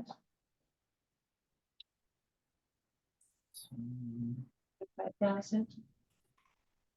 Okay, can you see the one that says supplemental 2 on the top? Yeah, Okay. So in 24, what really happened was there was 25,000 that came in for the WAC building. And then another 30,000. Yeah, this 30,000 right here. So there was really only the 50,000 that came in for the WAC during 24. And this supplemental budget detail has been added to the budget that I'm working on.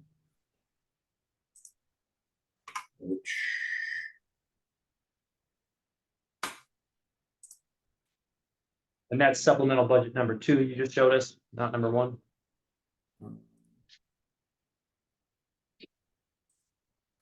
yeah. Well, this is the new budget document here. So here's the solar feasibility study grant that was part of that supplemental.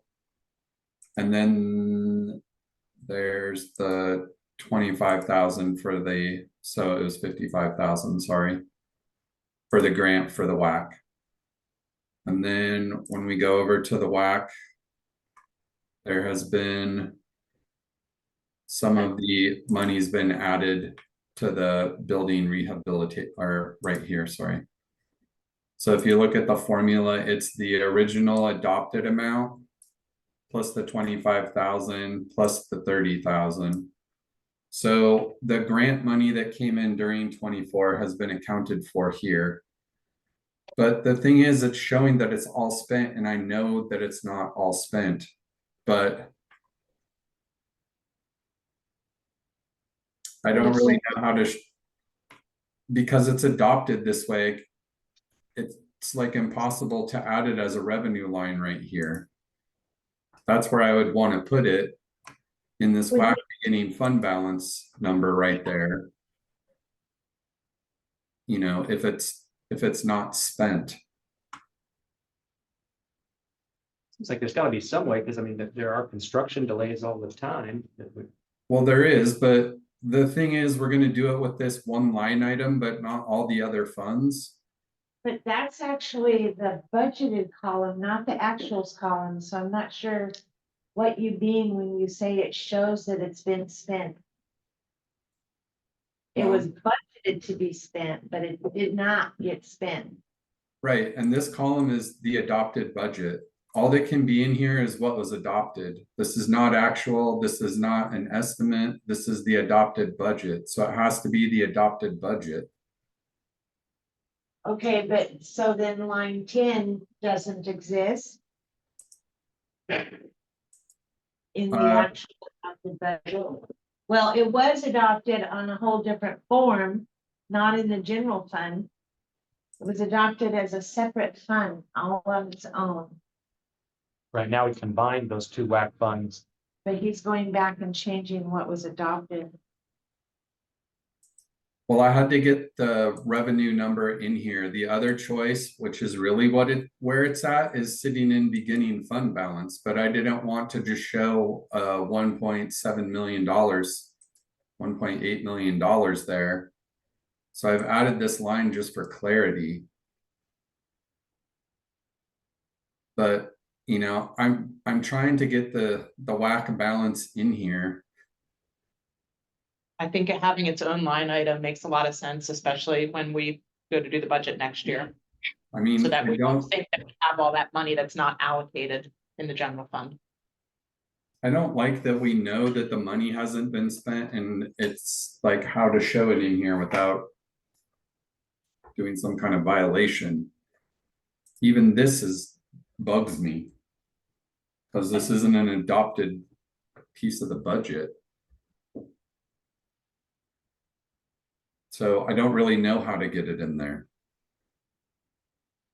What This- about, I mean, the budget that we adopted had a page called capital, let me see if I can, Whack grants. whack, right here. Willamette Activity Center grants and appropriations received. This is a budget page that we had in our budget last year. It wasn't legally adopted by a resolution, but it was part of our budget document that we approved and adopted. Right. Let me get that one up here. Page 8 from last year's Okay. budget.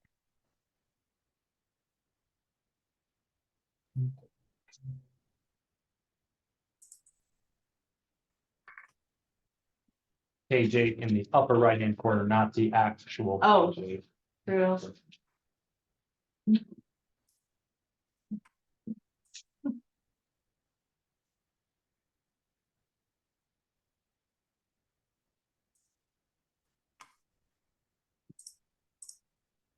Okay, so this is the budget page you're looking at? Oh, wait, I'm not sharing it. This is the budget page you're looking at? Yep. Okay. The problem here is these are all expenditures. This is money that's all spent. Here's the unappropriated ending fund balance. There's nothing in it.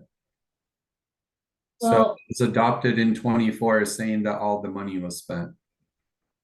No, it's saying that we had the money at the top and we planned to spend it at the bottom. That's a budget, not the actuals. No, I know, these are budgeted expenditures. Right. But every time we don't spend money that we budgeted, it means we still have the money. Yes, I know, but the way the budget's written is you're spending it on the rehab of the building, on personnel, on M&S, on utilities, on personnel, and there's no money left. So my question is, we know that there's really, this hasn't been spent here, but why are we gonna start guessing at what the ending fund balance is in the WAC and not all the other funds? And if you apply that logic, we can't just start guessing at what the adopted budget numbers are. You need to have the adopted budget numbers in here. Eric, isn't that why most cities do a supplemental at the very end of the fiscal year to rate those numbers? Yes. May I ask one question? Of course. Are you suggesting that in the proposed budget for 24-25, we do not show in that budget anywhere that we have 1.4 whatever million dollars that eventually we are going to spend on the WAC? I want that to be in there, but I don't know how to follow the law and get it in there without a supplemental budget. That's my problem. A supplemental budget right now? Okay, Yeah, we would have to do like a supplemental that, says that those dollars weren't spent. So that we could have a fund balance instead of. So if there was a supplemental, we could move this 1.5 million from being spent on capital outlay to this line over here that says we're holding it to spend in future years. So you think that's the cleanest way to clear everything up? Yes. I mean, I would like to be able to do this without a supplemental budget, making you guys do that. Maybe since we're all in the meeting and all talking about it. I could go type it up.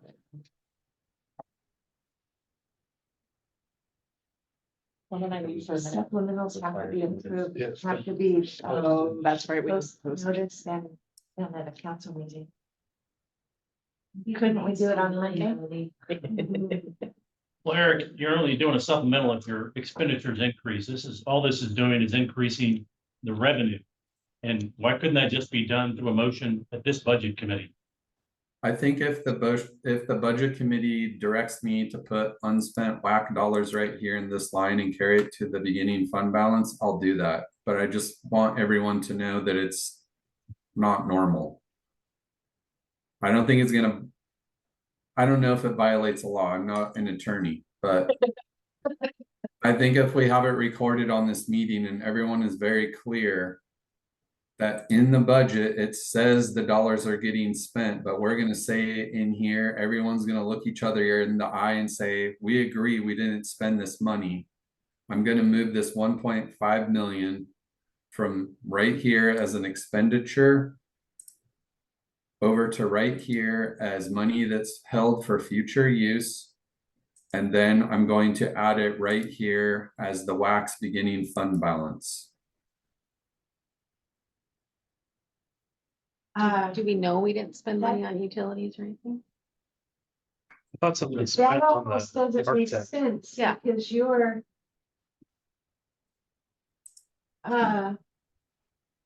Well. That is suggesting that what you've done is change. The format of the actual budget that was adopted last year. Because it was adopted on a separate page, a separate fund. And now you're moving it all into. The general fund. Well, Right? it was technically never out of the general fund because all the fund numbers still True. What's the word? Categorized, it all gets wrapped up in the general fund in here. Right. If we want to do a new fund for it, which that I'm fine with that. It would be like these TRT funds where now it starts with a 101 instead of a 100. The RT&P starts with a 102. We could make the WAC grant reserve fund start with a 103. We can get the WAC out of the general fund. But because it's routed like this, because the numbers are like that, I think that it's most correct to show the WAC within the general fund still. But I'm happy to move it out of there.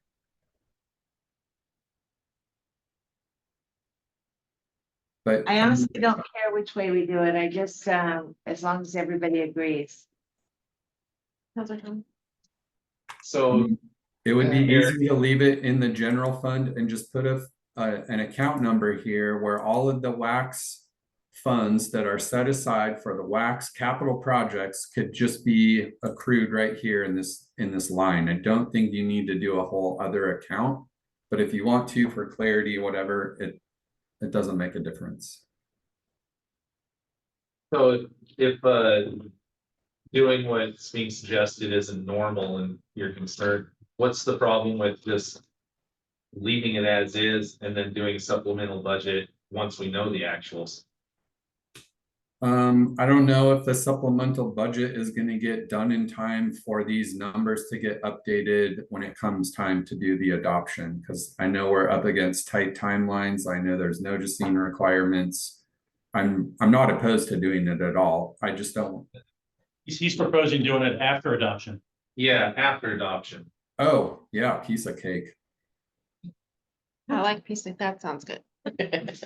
Sounds easy, better than Actually out of the normal. disagree with that. I would, well, me personally would not want to approve a budget that does not show what we know we have.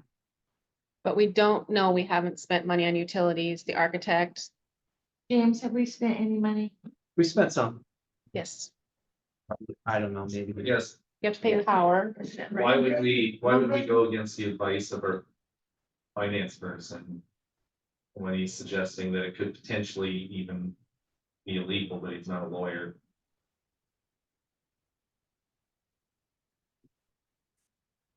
Last year's budget has a page for the WAC. Wax grants. Grants, wherever that is, right here. If we have spent any of that money on anything, it would move. Well, it doesn't move over. Well, it move over into this adopted budget column for this year. 24, 25. And then eventually move into the actuals, and that's where it would show what we actually did spend this year. It doesn't. I have a question. Eric, what if we change the form from an LB 31 to an LB 10 and included resources and expenditures on one sheet for the WAC fund? That's another option, but I don't like it because then there's reserve dollars that don't show over here with all the other reserve dollars. And you have to remember that there's reserve dollars and beginning fund balance dollars over here, and none of these other departments have reserve dollars or beginning fund balance dollars.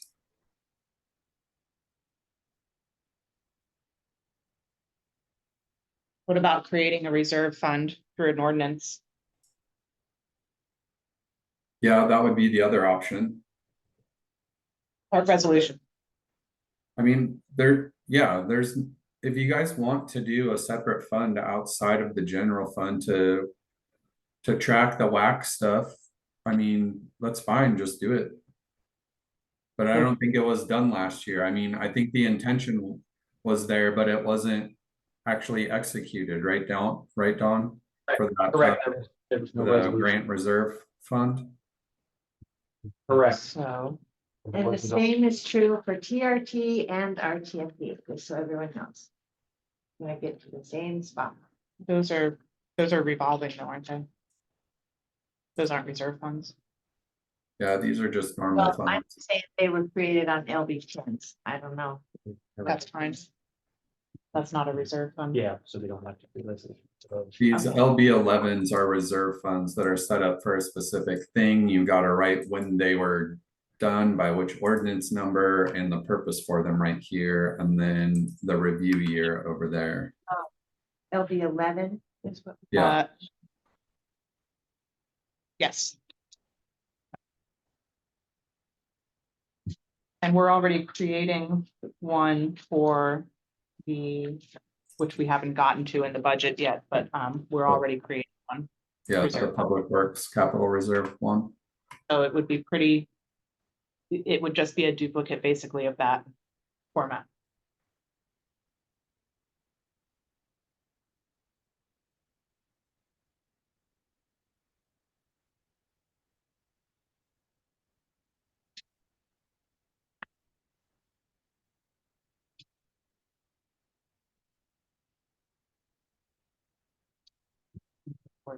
so we're talking about potentially doing an LB 11 to create a WAC grant fund or LB 10. That was an LB 10. LB 11 is the LB 11 is the reserve fund resources and requirements And that would be a reserve fund that we would need to write a resolution, pass the resolution or ordinance, resolutions are easier. State when it's passed, the purpose is, and then it needs to be reviewed not more than 10 years after establishment. We have a resolution ready to go for the Public Works Capital Reserve Fund. We could do the same thing for the Willamette Activity Center Reserve Fund. It would have both resources and requirements. Does it make it any more difficult to spend it within the budget year? I don't think so. No. I think that's probably the easiest route then. Thank you. And all for the better, because in my experience, when you're utilizing someone else's money, they like to know how that money is being spent. So transparency should be the goal here.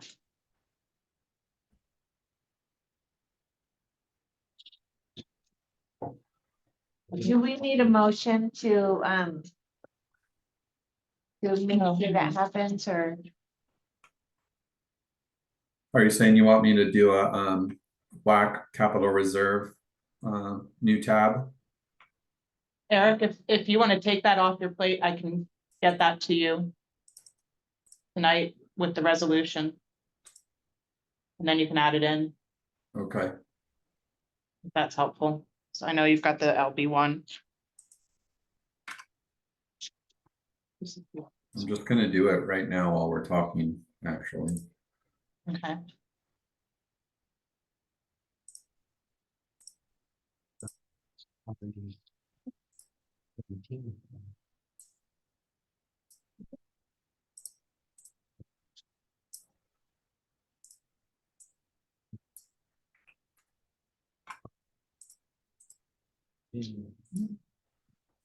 What's this say?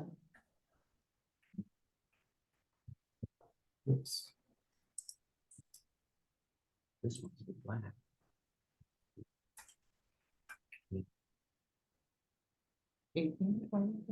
Resolution.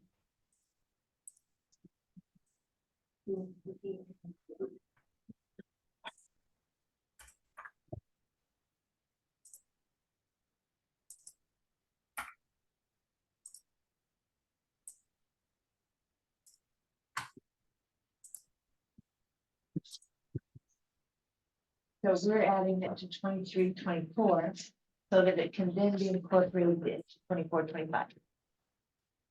Through a separate, no. No supplemental budget. Through a resolution. Through a resolution, will establish a reserve fund.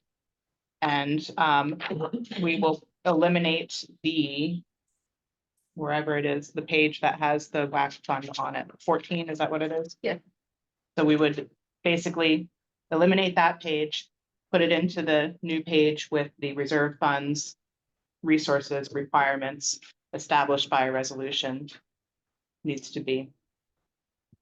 So we would eliminate the original web page that has like, regular stuff that's not capital improvement. No, I don't think. No, We would no, have no. both. No. Well, I'm talking about the capital improvements. I'm talking about the page that existed in last year's budget that we eliminated, not the regular page. Thank you. Sorry. Just wanting to make sure we're not eliminating this one. No, because that's going to be going forward, the normal fund. The reserve fund is just for this large project that may take a couple years. Right, and we would probably then also be moving this line into the one you're gonna create. The one with. Yes. 3.5 million. Capital outlay would go into the reserve fund, yes. Thank you. Personnel services, material and services would stay in the regular form and stay within the budget as one of the funds. So just real quick, while he's working on that, I want to be mindful of everybody's time. It's 7:50. We didn't have a set end time for today? No, it's at Again? midnight, probably. No. And Rory works 10-hour day. Do you have any a time you'd like to end? We're on the same page as we ended on last time, so. We created a whole new fund. Right. So I believe we need a motion to create a capital reserve fund for the WAC. I move to create a capital reserve fund for the WAC. I'll second that.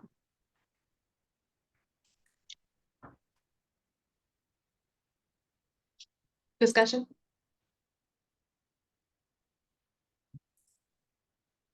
No. Okay, Jackie, can you call for a vote, please?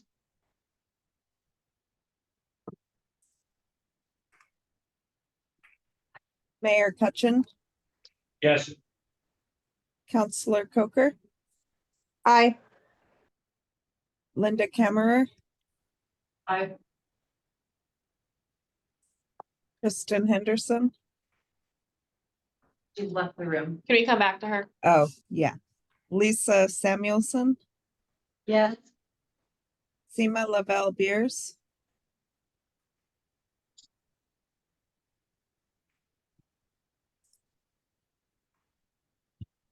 Counselor Bjornson, Aye. Counselor Brewer, Aye. Brenna Chrisman, Aye. Counselor Tarman, I, Counselor Hollett, Aye. Counselor Kenyon, I,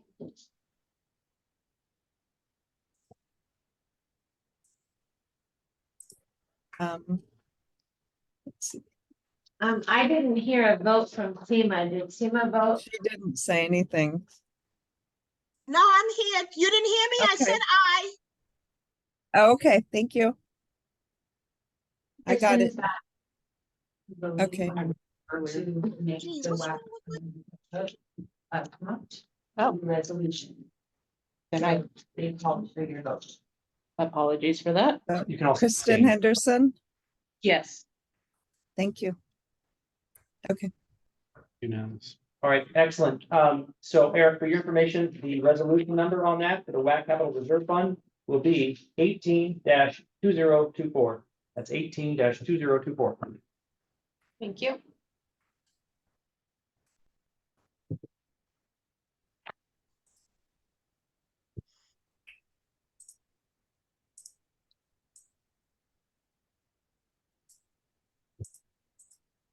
Is everybody good to go till, we'll start with 8:30 and go from there? Yes, yes, okay, thank you. All right. Are we good to move on to the next one, which is page 15, municipal court?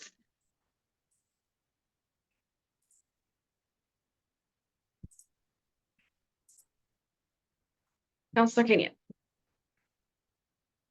I noticed on this page that the health insurance increased by more than double.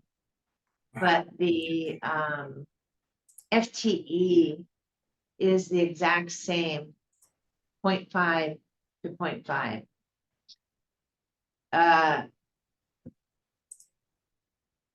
I'm basing that off of last year's adopted budget, had $11,409 on the health insurance line. This year, it has 27,217. Now, I suspect that with the way that we have moved around who's allocated to what funds, that maybe some of Michael McPherson's benefits and wages might have gotten attributed to the municipal court. But it doesn't seem like a portion of her would double the insurance. More than double. 11 and 11 is 22, and that's 27, so. I'm concerned about that, number one. I think the FTEs might not be accurate with this one and the police department with the whole Michael issue. And I'm also very concerned about this fund being upside down. We bring in about $40,000 in fines and forfeitures, and we spend, well, we're budgeting to spend $96,000 to run the department, which has been an ongoing concern of mine for multiple years. It is a huge hole. And it used to profit. It used to bring in double what it cost to run it. Like 8 years ago, 7 years ago.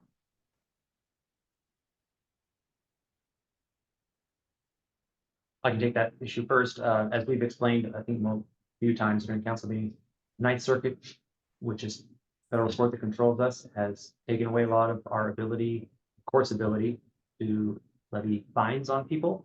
Or has decided if you are indigent and you cannot pay, that basically there's not a lot the court can do. They'll make you pay like $5 a month or something. $10,000 fine. I can explain it the easy way. If you have the income to pay your fines, you must pay your fines. If you do not have the income to pay your fines, even if they are addressed, you don't have to. The world we live in today. So like Social Security can't be touched, can't be garnished, can't be seen. So why do we have a municipal court? If we cannot collect money from people, why are we spending money to run one? Why don't we consider consolidating with Lowell? Joining forces and sharing that burden? Well, for one thing, Lowell would probably charge us as much as our municipal court is, because they only process a few tickets a year. So they use their current staff, and the amount of tickets that our court processes is, I'd have to get Michael to get the amount, but it's many, many more times. And there'd be no point writing speeding tickets, right? Because then it would just be going into the county circuit court and other. And you have to have a municipal court if you want to enforce ordinance or building code. So maybe we should stop wasting the police's time to arrest people that don't have a source of income. You have a way for vetting that, right, Chief? was that, well, it doesn't really come into a vet arrest. It comes into I mean, finding people for doing things if they can't pay for it.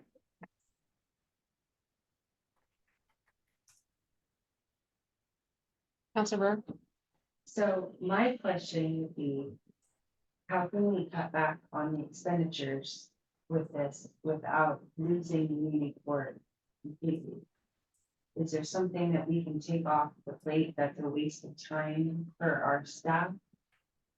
And then, and what Councilor Penguin saying about the insurance, it's gone up $15,000 since last year for the one or two, or the half time. Yeah, there's only the municipal court judge and then a half-time person that handles the court. So we've already cut her down to half. I don't know why the health insurance is at 27,217. I have no idea.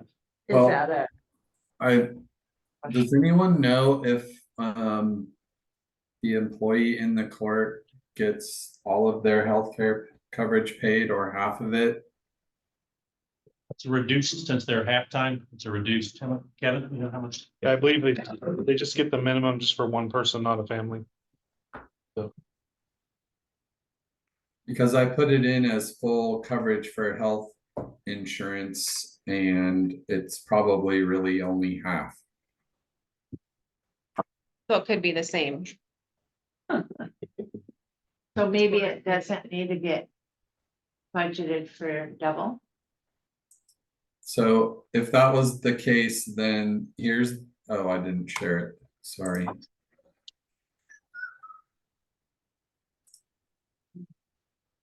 While he's doing that, I will say that revenue will increase because we're now finally putting stuff to collections. In a slow process, but we addressed that with council. So during this fiscal year, start seeing some money, more revenue coming in through collections. Kristen? Pardon a potentially stupid question. I think it was mentioned last week that the court sits bi-weekly. Twice a month. Bi-monthly. Okay, bi-monthly, thank you. How How many, does anyone know how many cases they process on a monthly basis? We know how many tickets we write. There's a monthly police report. And they write usually tens of thousands of tickets, a month, but again, those are the maximum fines. I can give you an example. Last year in approximately March or April, it'll be reflected in the minutes of a city council meeting where Chief Martin reported that that his department had already written $330,000 approximately in fines. And at that time, for the same fiscal period, we had already collected $30,000. So it's about a tenth of what they write is what we collect. Yeah, so for last month. In May of 24, we wrote $12,929 for Oak Ridge Municipal Court, and Lowell Municipal Court, we wrote $2,565. But again, those are maximum fines. So a lot of times you get a ticket and the maximum fine is $1,000 for having your grass control or whatever. Judge never would actually assess 1,000. That's the absolute maximum. Right. Because basically what I'm gearing up for is, would it be feasible for the court to meet monthly rather than twice a month? I don't think it would save any money because you still have to pay half-time employee. Would save a little bit of money maybe on the judge's contract, but Okay. I don't think meeting is what costs, it's all the back end day-to-day paperwork. I strongly suggest we continue the Muni court because that's the only thing police have for a lot of crimes. Because the DA's office is that they're not prosecuting these little low-level stuff, so our only choice is. And to be frank, even if you didn't have a police department, you might as well just incorporate if you don't have a municipal court. Because you could not enforce any city rules, period. So building codes, code enforcement, anything. You have to have and Matt Dahlstrom went through this, I think a year and a half, 2 years ago. So. The only city in Lane County that does not have a municipal court is Dune City.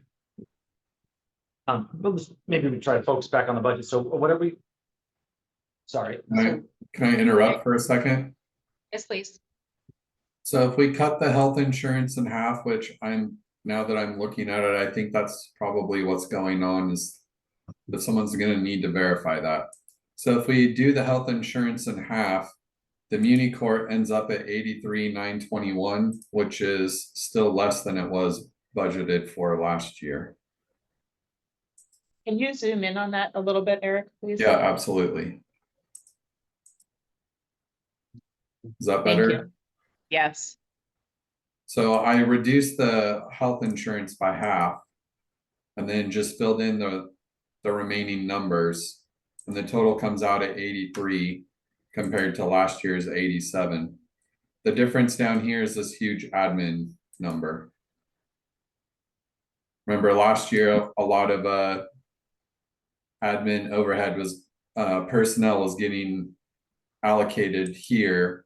This year, it's just the material and services with a true reflection of the personnel costs up here.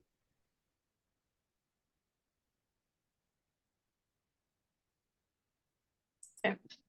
So it's a slightly less than last year. If the health insurance is 50%. Very good.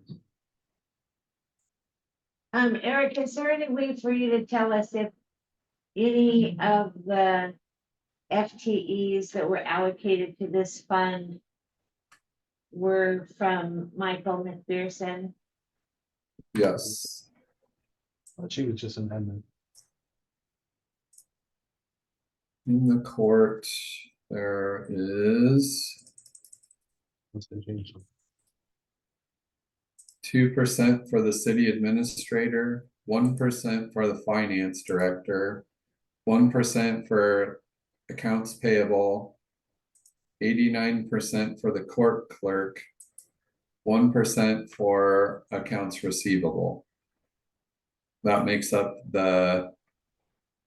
that's how each of the employees are allocated to the court.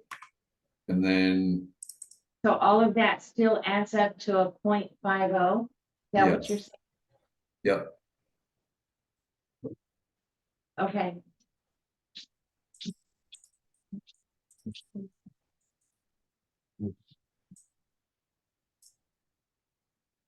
So of that, what is the other, the court clerk, you said was 0.89? Yeah. What is the rest of her? She helps out front at the front office. She has, Okay. Okay, yeah, 1% for police and 10% for water, probably from taking payments over the phone and stuff like that. okay. Thank you. You're welcome. So 83.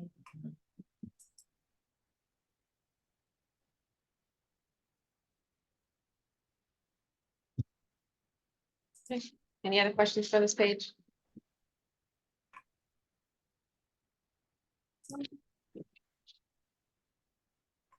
Page 16. Page 16, which is general fund requirements not allocated.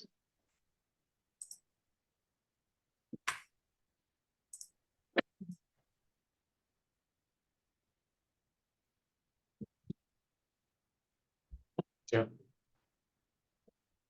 Counselor Kenyon. I would like to make a motion to remove line 30, the transfer to the Parks Department, $20,000. I'll second that. Discussion? Counselor Kenyon. Just a reminder that is covers the Jim Putnam Memorial Bridge and the rebuilding of the bathroom in the Van Life. Right, I would like to see that money, instead of going into that, Public Works Capital Reserve Fund, since those are parks projects. I think the money should come into the parks and be spent on the parks for their own projects and not move into what you suggested, where there's a potential to lose the money there. It would end up staying there if we got a grant to cover those fees, and I'd rather it stays in the parks. Are you suggesting another SB 11? I think you're already creating the LB 11 for the reserve fund. Are you suggesting making another one for the parks? No, Then if that money just stays in there, there's a possibility that it gets rolled into the general beginning fund balance of general fund for the following year. as has always, all And of then- our projects have been. That's the risk I'm trying to avoid. Well, I don't want to lose it in the other fund. So my motion is to remove it. Counselor Burr. I think that one of the concerns that I had with the LB 11 before was the Tharp Bridge. We've been really lucky with grants lately. But like Counselor Kenyon was mentioning, having the money moved, and then in a couple weeks or couple months, we find out that we got the grant enough to pay for it. Now that 10,000, for instance, that could have been used for something else is stuck in that account. But I also understand what you're saying, Rick, about it rolling over. But I think that that's one of the issues is that, if we stick it in that fund, even if we get that grant, it's gonna be stuck there. We can't use it. To that aspect, Eric, would you be able to educate someone on what it would take to get the money back out of the LB 11 if we did get the grant? Sorry, I didn't hear that exactly. What did you say, Rick? So we're talking about the $10,000 of 20. 20, thank you. The $20,000. No, we're talking about $10,000 because unless you're talking about not rebuilding the Salmon Creek bathroom as well, is that correct? The motion is for 20,000. Motions for 20,000 But to bring both projects back into parks, because they're parks projects. Okay, but I don't think we complete one of them for the 20,000.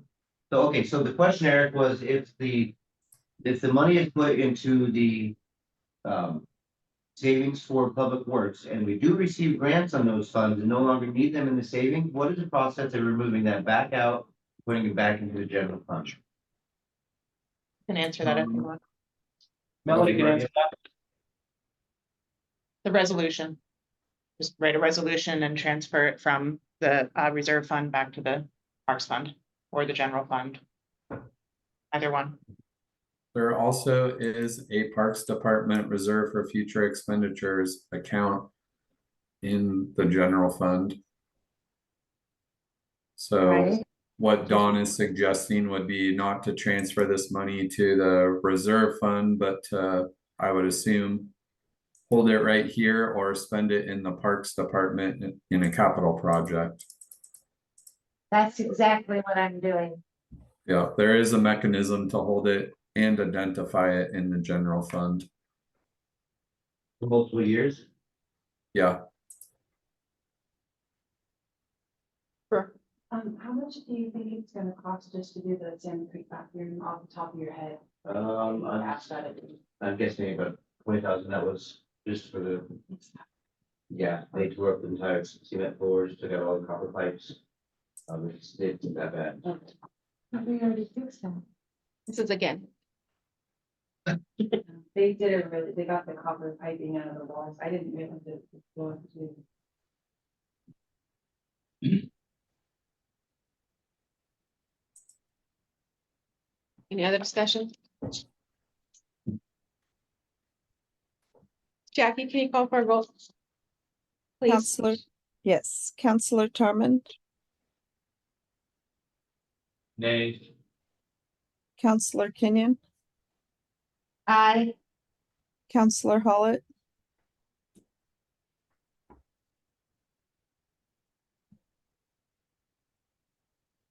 Aye. Lisa Samuelson, nay, Kristen Henderson, Aye. Counselor Coker, Nay. Mayor Cutchin, No. Linda Kammerer, Yay. Seema Lavelle Beers, Counselor Brewer, Aye. Counselor Brenna Chrisman, Nay. I think I missed somebody. Me. Okay. Counselor Bjornson, Aye.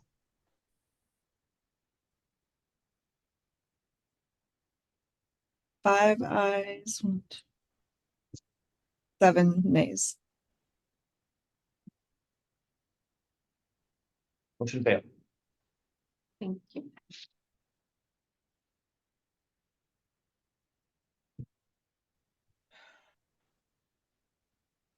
Any more questions or motions we can address? Lisa, did you have a question? Isn't the transferred from the parks fund on page 30? The $20,000, is it in there twice?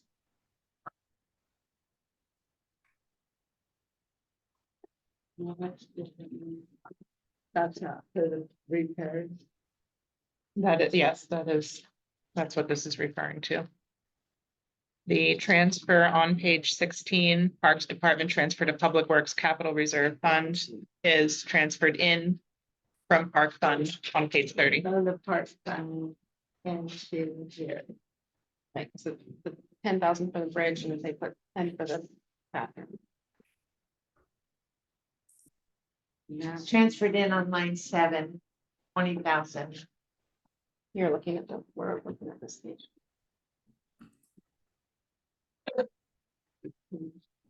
Yes.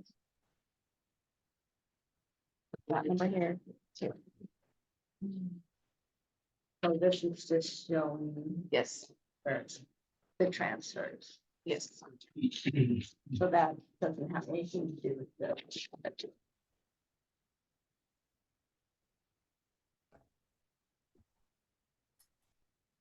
Okay.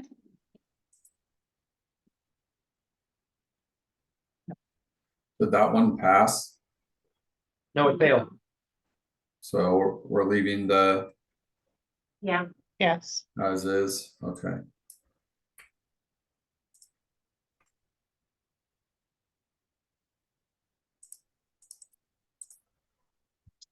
Any more questions for this page? Or fund?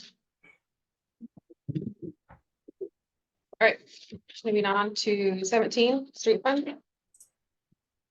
So page 17, the attempt in all of these was to make sure we're not dipping into our beginning fund balances, and what's presented here,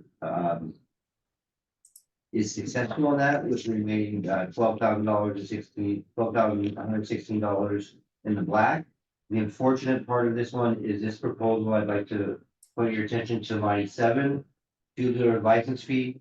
In order to achieve that number, we would have to have an increase from 3 cents per gallon to 4.5 cents per gallon, which is an increase of 1.5 cents. And that these numbers here are built off of, unfortunately, like every other city, our fuel goods and 17. gas taxes are going down every year.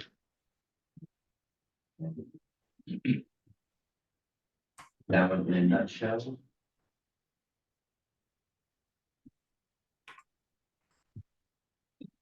And what would the consequence be with the increase?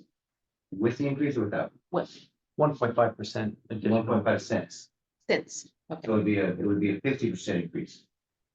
So it is a gas tax, but it's called a fuel heroes tax because it is paid for at when the fuel is dropped to the dealer. Right. And of course, the dealer just hands it off, or passes it off. I know that So right now we're 3 cents, it would go up to 4.5. So what I'm understanding is the consequence would be that the price at the pump would increase with the tax. correct. 1.5 cents. Per gallon. And if we would drop that down to a 1 cent increase, we would be. We would be in the hole about the same amount, we'd be in the hole in the red at 12,179.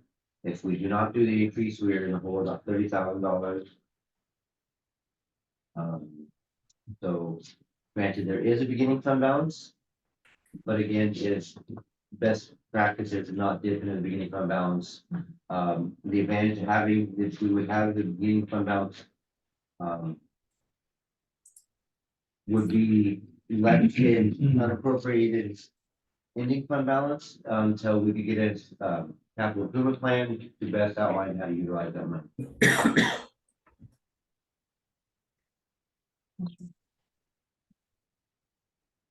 I just want to clarify it, because I mentioned my first time. So this revenue here, you're saying that in order to achieve the $91,000, we have to increase the taxes that we implement on the gas stations? Is that what? That's correct. That's how we got that number. Without that number, it was $50,676 was the projected amount. So if you filled up a 10-gallon tank of gas, you'd pay 15 cents. If the dealer decides to implement that, To pass it on to. pass it on to the consumer, because the dealer could just absorb it themselves. This isn't something direct on the population. But if you do look at the pumps, they do outline state tax right on the pump, so. They go up and down all the time, so that doesn't surprise me. But I didn't realize that the city received money from that too. That's cool. We could raise it even more. That's Just Well, raising another $20. The highest 3% is by far the most common, but for example, Eugene, Portland actually had a 10 cents, and that was the highest I saw. Yes. So let's not put that thought into the. Yeah. Point out to them. And some cities will like raise it in the summer. Yeah. I thought they all did. that. Well, it makes sense. People travel more in the summer. The last couple of summers, unfortunately, we've had little travel, which I think is contributes to the low projected number. Probably the smoke that we get in July. Yep. And of course, the income from the gas tax needs to stay in the street fund it's allocated. Yeah. It can't be transferred anywhere else. We got plenty of streets to fix. Could raise it. Into one of them. Any other questions for them? Questions on motions? Okay. Anything forward? Page 19. Fire EMS. Oh, I'm sorry, I. Page 18. Okay. The streetlights, line number 52. Is that money that was allocated last year that we didn't use, the 63,000? I was just curious what that was.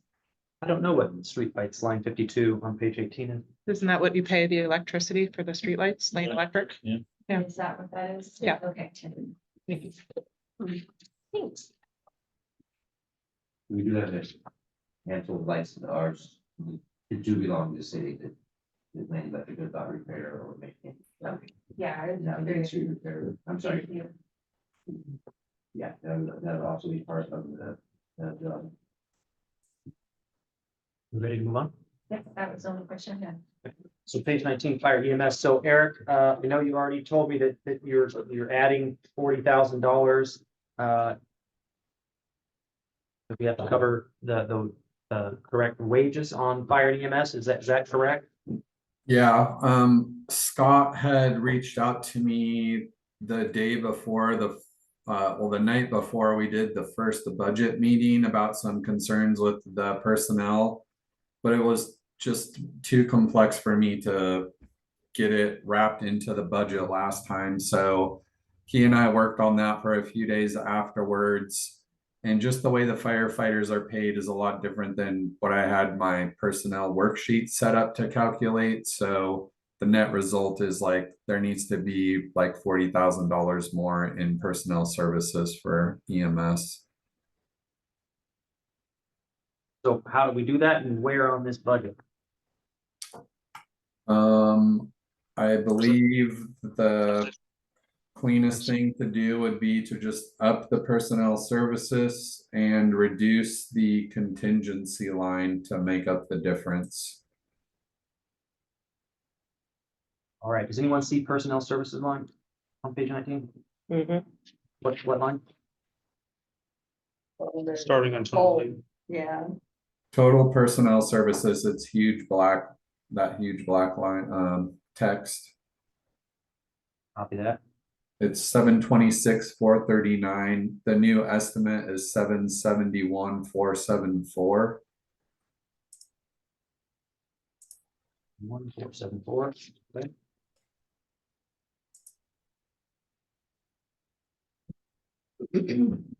Here. Here. Eric, how much of that is overtime? How much is overtime? Give me 1 second.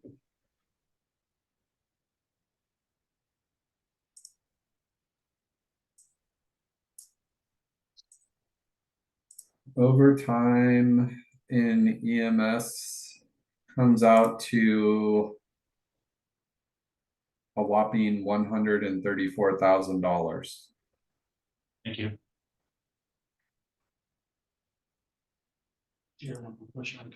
Fair.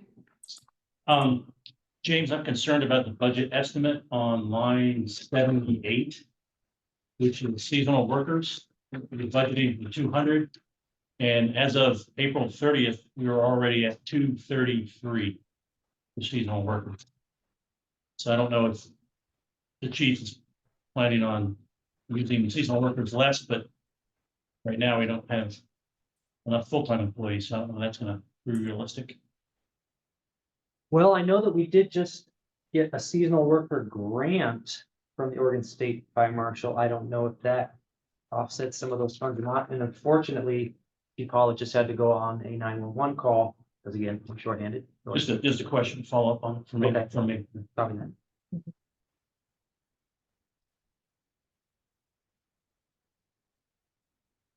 So Brian, you were talking about the seasonal workers program, 200,000 in the current year budget, right? Yeah. Okay. Because in the FY 24 budget, what's not shown on here is that it shows seasonal workers at 175, but after I wrap all of the supplemental budgets in that came, the seasonal worker line is actually up to 287. Yeah, that's what I figured. So I just think we need to turn on that number. Yeah. And I don't know what has actually been spent in that account to date. James, do you know how much that grant is for the seasonal workers?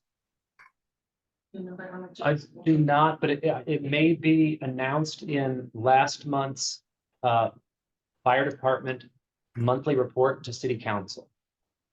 So if we go back and look at the agenda or the council packet from 2 meetings ago, first meeting in May.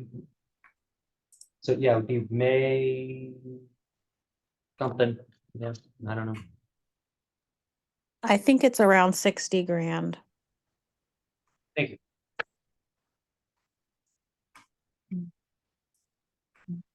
It's still short. Lisa?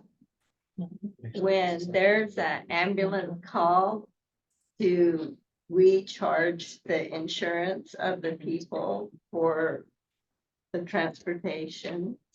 We sure do, but sometimes it doesn't cover all the actual costs. Is it shown here somewhere? Is that part of it? In the resources. It's the service charge for ambulance, line 15.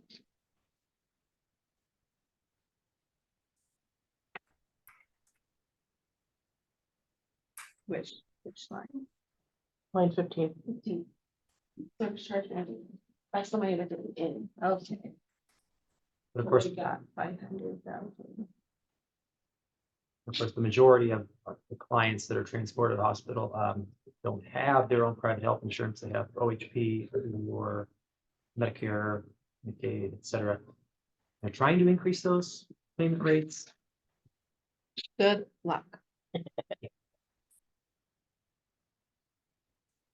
I know Scott's not here, but do you happen to know the stipend fee? Is that broken down by certifications and qualifications, or is it just a flat rate for everybody that works it?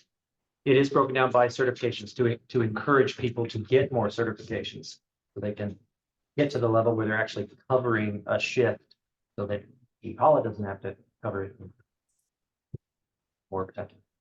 The grant is 35,000. That's what it says here, the OSM FM seasonal worker grant awarded 35,000. And we have 200 budgeted, but it's actually 288. I'm 30. Okay. Thank you for looking at it. I have not looked at the detail of this, but that account, the seasonal temp workers account, today is sitting at 303,000.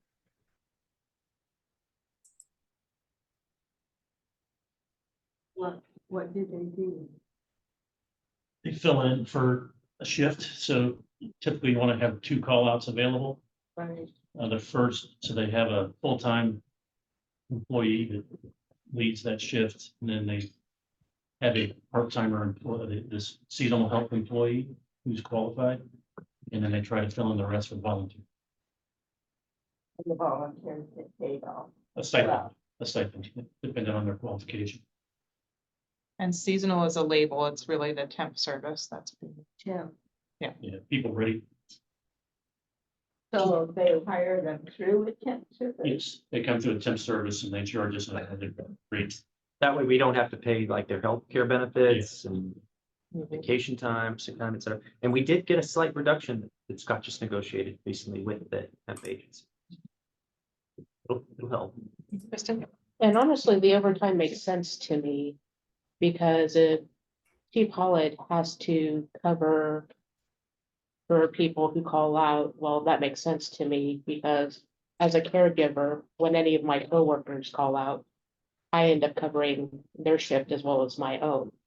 And it's easy to see how the overtime can start stacking up if Chief Holland is constantly having to cover because one of the volunteers or the employees is unable to do their shift. And we were without one of our full-time employees for 7 months.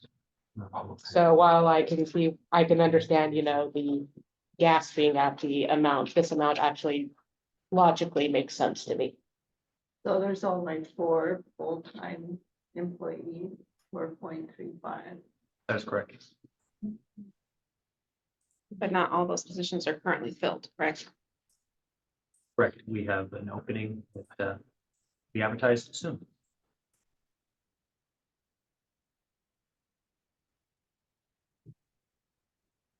Sorry, everyone, I had to respond on a call and back if you had a question for me. Chief Holland, how many volunteers do you have right now? 24 on the roster. And how many of those are EMTs or higher? I don't have the number right in front of me, but a good guess would be about 13.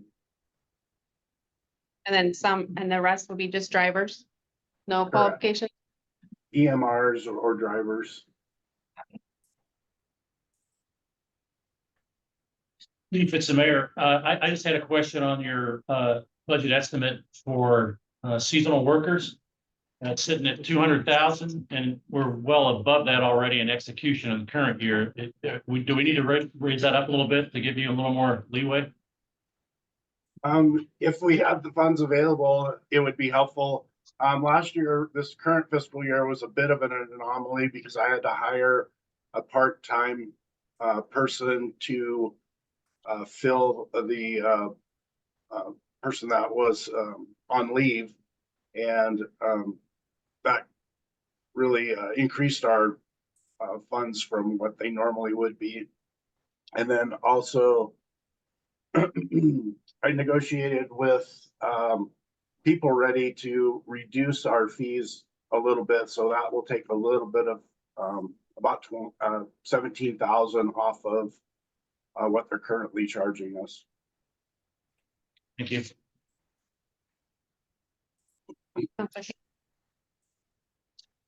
Since I stepped out for a quick break, I don't know if it's already been addressed or not, but have you guys talked about the proposed budget fund not balancing with the resources at 1,337,870 and the requirements at 1,314,612? Which is a difference of 23,258. Which is the exact beginning fund balance. That is off. So that just means that the sum in the total resources is including those 2 line items, and it probably shouldn't. So it's just Sum in what? the sum in the total resources is including the beginning fund balance, and it probably shouldn't. It's in the spreadsheet in the Excel. What do you think, Eric, page 19, fire EMS? Yeah, Dawn caught a mistake there. She brought it up in emails earlier this week. So I put the contingency amount at 63,000 and changed the transfer to the EMS capital reserve fund to 11,278. So Contingency would jump up to 63,258. It went to 63,000, just rounded off. So the way I calculate the contingency is to take 5% of personnel and M&S to get an estimate on what it might be good to leave in the contingency fund. 5% exactly is 63,179. So I just rounded it to 63,000 and then put the remaining dollar amounts in the transfer to EMS capital reserve fund. And so that number now is 11,278.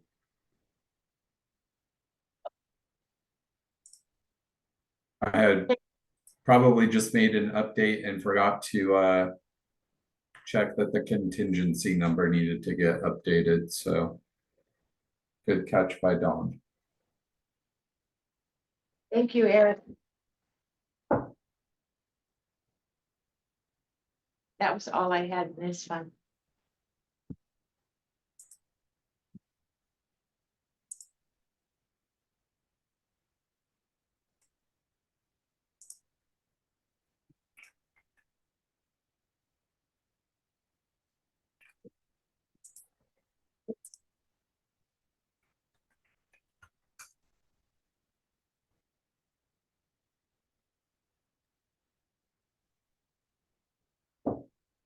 Eric, so do we need a motion to remove that line 104 to make up for that other error? The, what is it, the FLSA discrepancy? FLSA. Sorry, what line are you asking about changing? The contingency. Yes. Yeah, I would change the contingency just as a correction. What's the correct number again? 63. So the contingency number would be 63,000. And the transfer to EMS capital reserve fund right above it would be 11,278.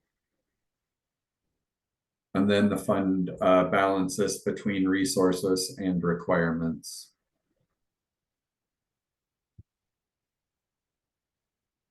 Eric, are we running a deficit in this fund? Yes. Revenue minus expenditures is negative $23,000. Is still that way even with the opening balance correction, do you think? Or with the correction we just made to the? Yeah, I've got I've got it right here on my screen. Okay. I won't share it, but yeah, I just have it set up on my screen to do the revenue minus expenditure thing. Yeah. Okay. Let's see.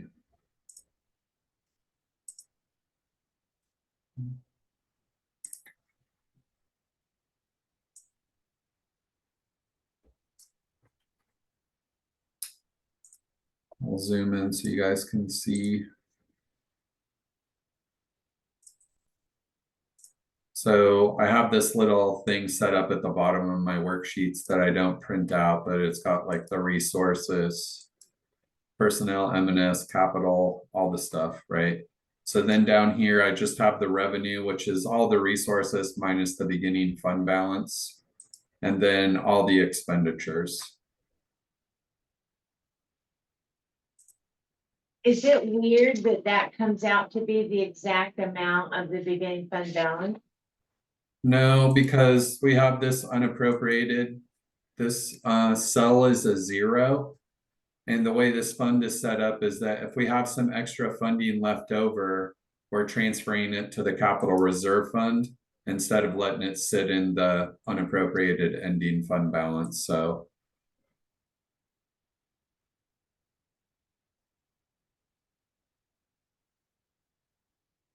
we end up with the unappropriated just being 0 because the leftover money goes to leftover is in air quotes, goes to the transfer to EMS fund.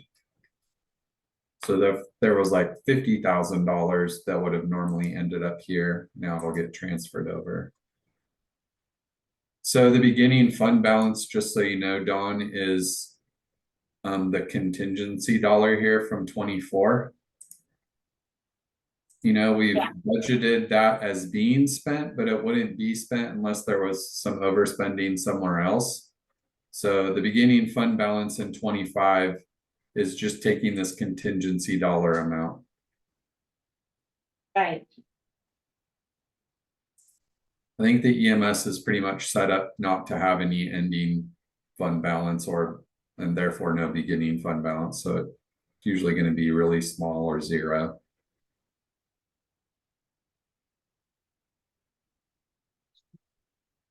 So with it being this $23,000 in deficit, should we increase the resources transferred over, or just, it's just a deficit? I'm just curious what the process is for something like this. Well, those contingency dollars are sitting there just in case, right? So if there's some overspending, then you have $63,000 you can transfer from the contingency line to one of those other lines. But that's really an unforeseen, like if something unforeseen happens, you use that contingency amount.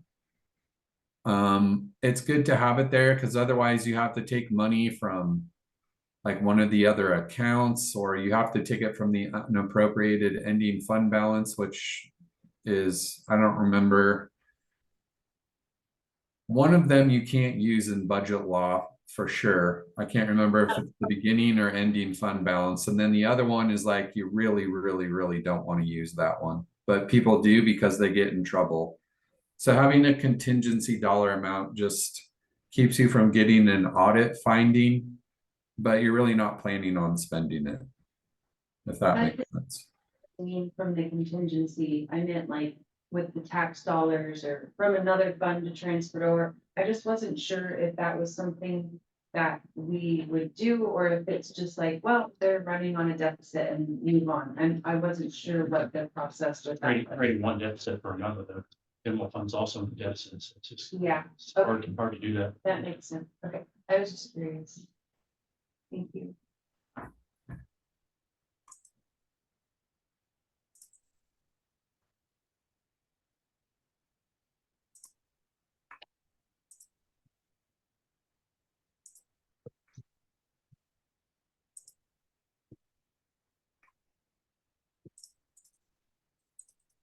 Does there need to be a motion for that contingency line? No. You can just make those changes, Eric. Yeah. Nothing's been approved yet, so. The contingency and the transfer to EMS changes. Yeah, without a motion. You can do that, can't you? Yeah, it's mostly a correction, right? I mean, it is a correction because I made a mistake. And the fund has to balance, so.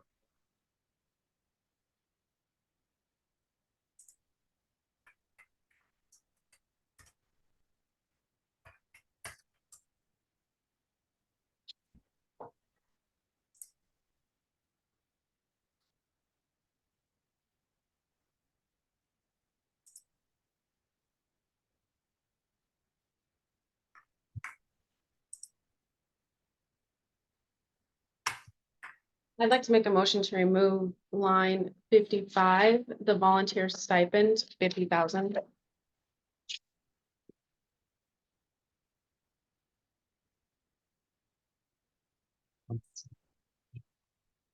Oh, I see.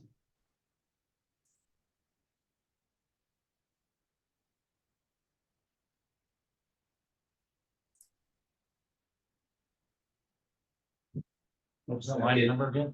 55, the volunteer stipend calls training. These are the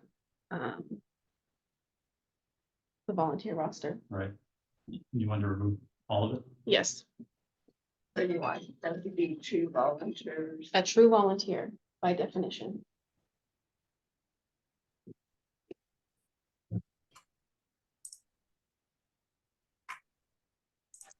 I'll second that so we can discuss.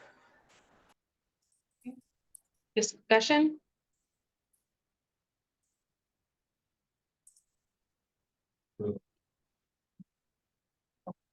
But When was the stipend added? on there, what? Chief Holland, do you know when stipend started? I just, because it only shows it last year, I don't see anything. It started approximately 10 years ago when Alcalde was here. He brought it on through, we got a FEMA grant for recruitment and retention, and it worked pretty well, so we chose to continue that program on. frankly, I would like to hear from you, Chief Hollett, on what you think cutting the stipends would do and your department, and also if it's common in other departments. So- Yeah, you know what, I understand the concept behind true volunteerism, but I think people that volunteer for the fire department put in a lot more time than the average volunteer program. It takes many hours for people to stay certified, to get their initial training. And then you have to realize that, for example, last night we had 3 calls in the middle of the night, took a 3-hour transport plus 2 non-transport calls. So our crew was up most of the night, and it's really difficult to expect people to do that for free. I would say the majority of departments now do some sort of volunteer retention program, and most of them do either a stipend program or some other way of compensating their volunteers for the amount of time that they do put in. And what is it? I'm sorry, go ahead. I just want to know what the base level stipend is and what the top level stipend is, and how many hours you have to work to get that stipend. So we kind of changed this last year. We changed the way that we do our stipend pay, and for 10 years we did $100 for a 24-hour shift. It didn't matter if you were a non-EMT or if you were a paramedic, you got the same amount. We decided to change that. So a driver gets, or an EMR gets $120 for a 24-hour shift. A EMT gets $150, and an paramedic gets $180. You can't, there's so many places that hire part-time people and things like that, that our volunteers are actually a bargain. So if you think about how much it costs us for a part-time person, we pay them $20 an hour for a 24-hour shift. And it costs, on top of that, People Ready charges us, I think it's comes out to $32 an hour for a part-time person. Plus, if they go over 40 hours during the week, it's that turns into overtime. So, you know, a volunteer costs us a fraction of what our part-time staff cost. Chief Hollett, who pays for their training to keep their certifications up?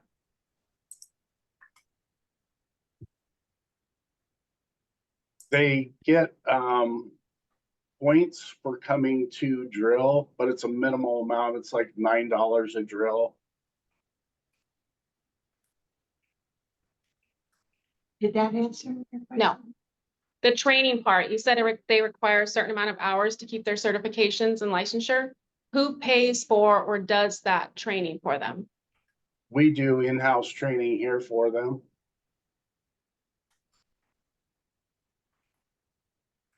So they're already be there as a staff person and they train. Correct.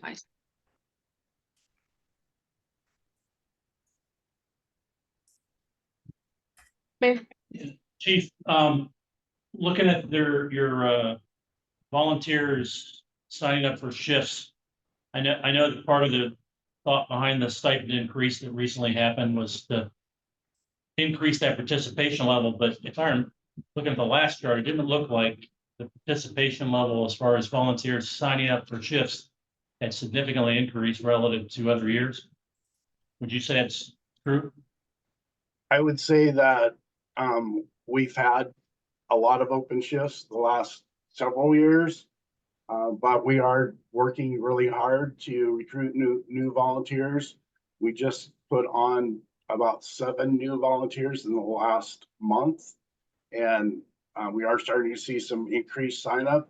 it takes time to rebuild the things that we lost.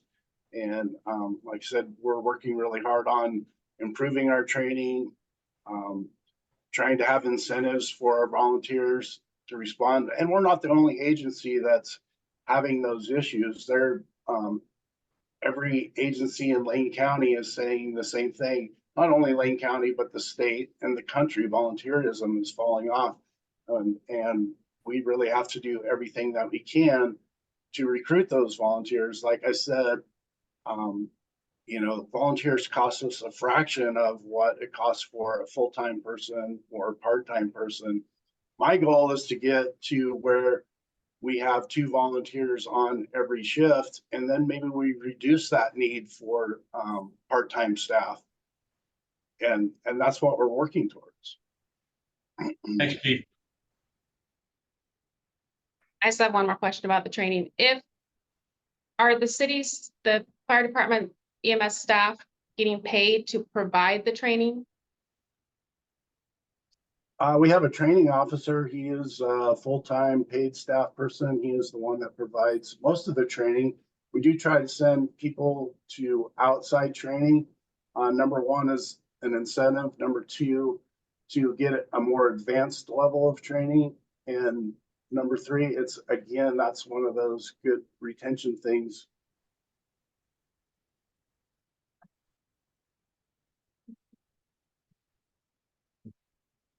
Oh, sorry, Counselor Bjornson.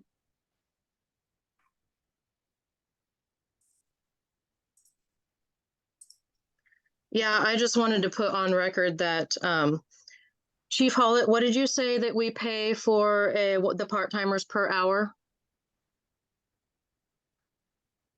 Part-time staff, we paid them $20 an hour, but there is an administrative fee that People Ready charges. And right now for a paramedic, it's I think it's $31.99 for per hour for that part-time staff. Okay, and then the paramedic volunteer gets $7.50 an hour for a 24-hour shift. Correct. And then an EMT volunteer gets $6.25 an hour for a 24-hour shift. Correct. And a driver gets $5 an hour for a 24-hour shift. Correct. And minimum wage is $14.20 right now, right? Yes. Yeah, I just don't see how people don't understand that this is a bargain, like you're saying, and most of the volunteers were left or were kicked out because of political reasons, not because the fire department is a problem in and of itself.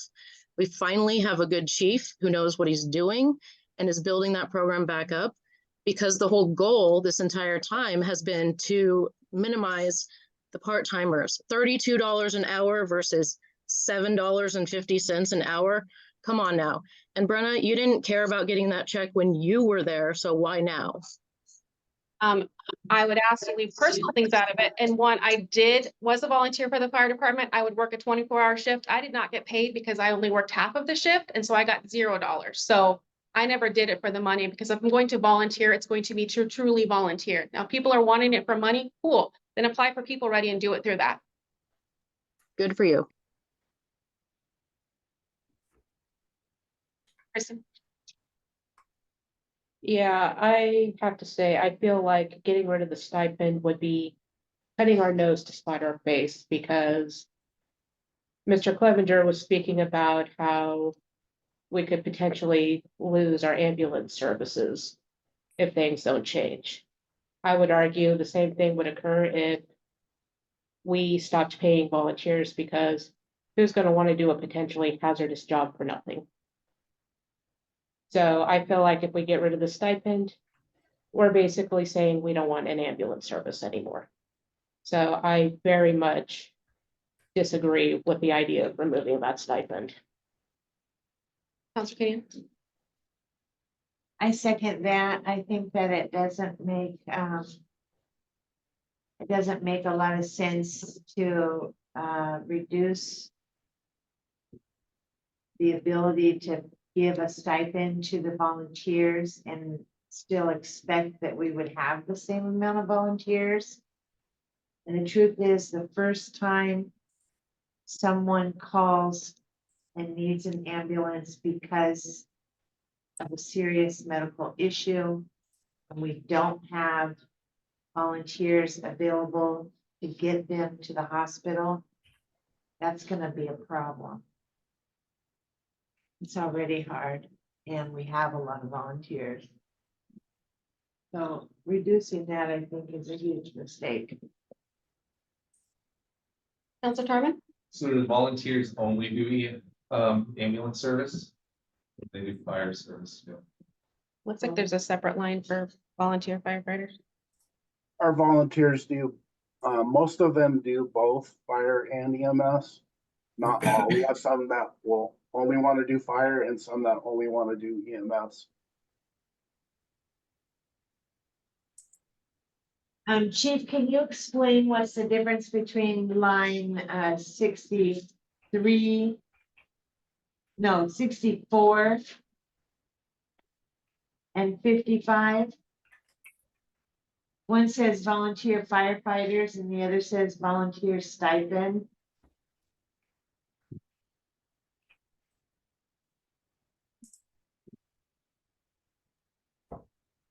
The volunteer firefighters line item we use for things like if we do a special drill, we may bring in an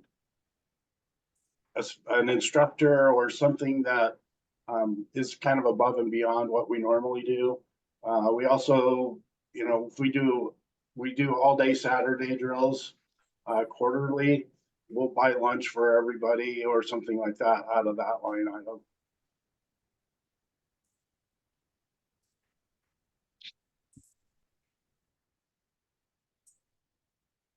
Okay. Any more discussion? Okay. Jackie, can you call for a vote, please?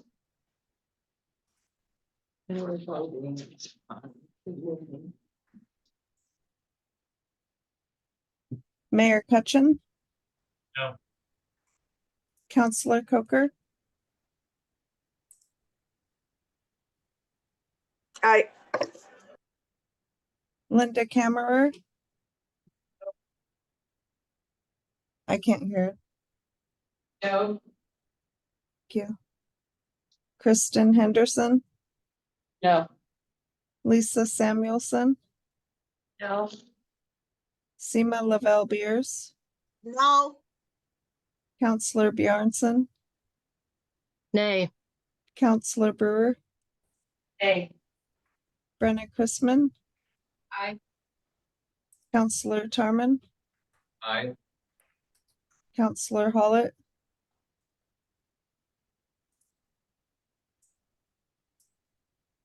Nay. Counselor So- Kenyon? Nay. That's all. Thank you. Motion fails. So we are past our time of 8:30. It's 8:59. So we're not going to be done with this. Looks like James gave us some potential times to, It's gonna be a huge problem because we have to notice tomorrow. Tomorrow is the last day we can legally notice before the June 17th first public hearing on the budget. And there will definitely be two, because I don't see the budget passing with unanimous vote. So that it would be extremely problematic because of the notice requirements. State law. So if we, A lot of the remaining funds are They're just, already closed or have so little. and I will remind you that the RTMB TRT committee met for 4.5 hours nonstop, no capacity breaks, including 2 disabled individuals. So I think we can do it. did they all work a 12-hour day before coming here? Fair. Okay. a lot of these funds are, they're dead There's funds. nothing, What's fine. there's nothing forcing anybody to stay. If someone wants to leave, they could leave. There just needs to be a majority. And speaking as someone who is disabled, nice wish. Right. Consensus, keep going. Keep going. How long? I don't want it to stay inevitable, like forever. I would just grant it for another hour. That'd I'd be say fine. 30 minutes, not, can't stay past 9:30. I'll try it to 9:30. 9:30. I'll say 9:30. I'm gonna call my husband real quick, just so he knows. Perfect. Where are we at? Page 21? You mess with her? My bedtime's over. Yes. Sorry. Brenna, Seema has her hand raised. Seema, sorry. It's the 3 hours is my time limit. I'm gonna reach back out and find out what the conclusion was, but it's 9 o'clock and I haven't eaten yet, so I gotta eat. I'm sorry. Thank you. Okay, Good thank night. you. It's been interesting. Thank you. I just want to find out, I know we're supposed to have the council meeting where we put the budget to the council. Are we gonna have another session like this before we, Nope. no? No, we are really under time constraints right now. That's why we really have to finish this tonight. Otherwise, we will be breaking the law by not having this done by the end of this month. So we need to get moving. Page 21. All right, page 21. Okay, well, I'll talk to you guys later. Okay. Okay, bye. Bye. Any questions? Any questions?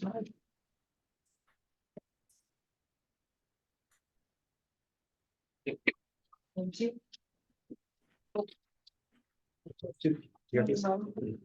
No questions. Sure. No, sorry. Counselor Kenyon? In this fund, the council has already, this fiscal year, made a motion that passed to set aside $6,000 for block grants for the fiscal year 24-25.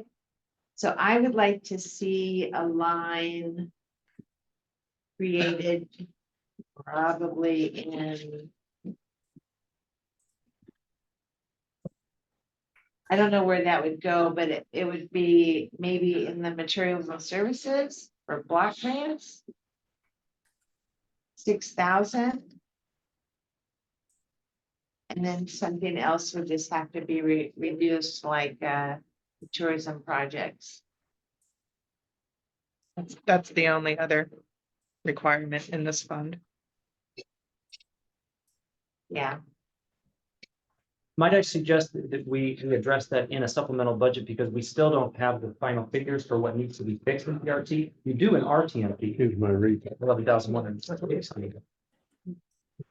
Well, that's only probably part of what's really in it. I have a suggestion and it's just in order of time. These are probably the only two funds that there's going to be a lot of discussion if we save our energy and just go through the rest of these funds that are probably just gonna fall off and just make sure that we get the rest of the budget done. Go back, we'll have a long discussion about these two funds and then be done. I'm all right with that. Fair enough. Agreed. To page 24, Water reserve funds. we found the resolution for this, and we just need to enter that number in, which I think we already did. Oh, what is it? Resolution 07-2016. Thank you. Here, Yes. line 4, Jane, shouldn't there be another transfer? Transferred in from water fund. Eric, I don't know. Page 24, line 4. For the 24-25 year, Yeah. they, Rick didn't put it in there to get transferred over here. There was no, you said you just found the ordinance and I was not aware of the ordinance for this one, so. No, I did not put anything in there because of, Does the ordinance say you're supposed to do it? Yeah. No, no, so it was, what was the ordinance? the ordinance was just to establish the fund. Oh, That's it. Yeah, Yeah. Didn't it was in 21 ordinance? No. No, 7-2016, so it's 2016. 2016. it's just a missing number in the header. That's all. So, no, that would be an oversight on my part, absolutely. Yeah, I remember being on council in 2016 when that went through and we agreed to set aside $25,000 a year to go into that fund. So Eric, it sounds like we need $25,000. From the water fund. And that would probably, the only effect that would have to the water would be the, unappropriations and balance in all reality. So that really is is just. Easy. Yep. Hey Melody, could you give me the ordinance number for this one? 7-2016. 07. One of my You questions. need that. You need the 07-216, 2016. 07-2016.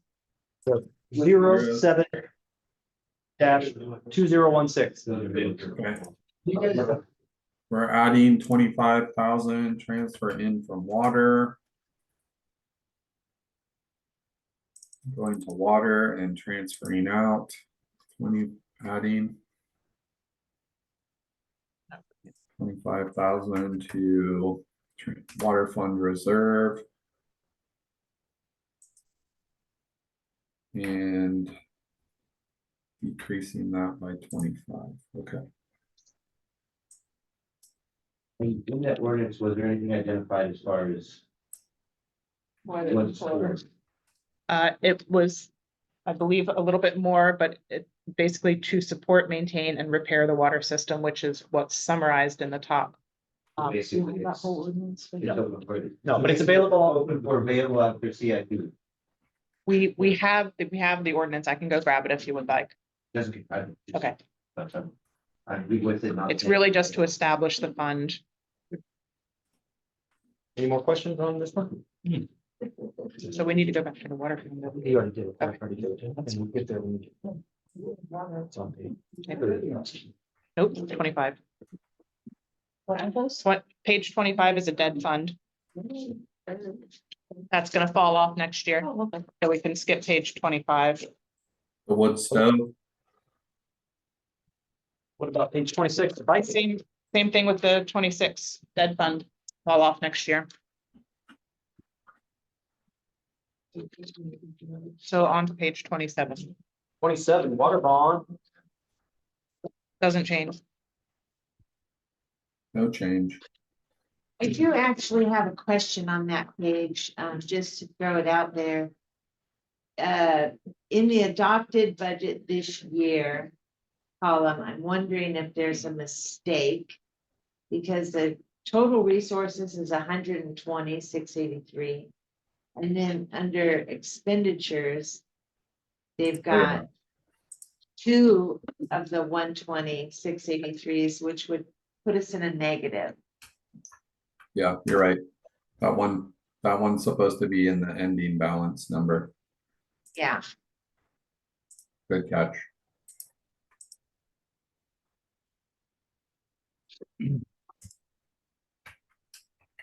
And then I guess my only other question on that fund would be that, that we did learn through the email from the auditor, thank you, that this fund is, the beginning fund balance was supposed to increase by 126,83, which is the exact amount. No, that's accurate.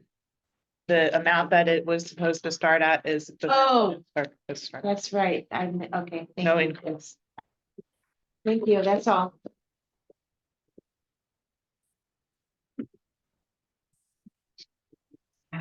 Are we on to OIP, page 26? Yes. OIP. 28. Oh, 28, sorry. 28. Sixes and eights today. No. They're amazing.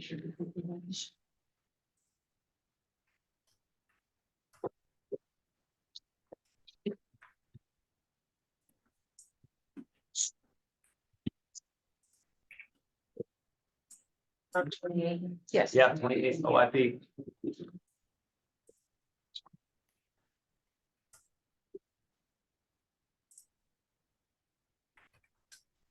That's good.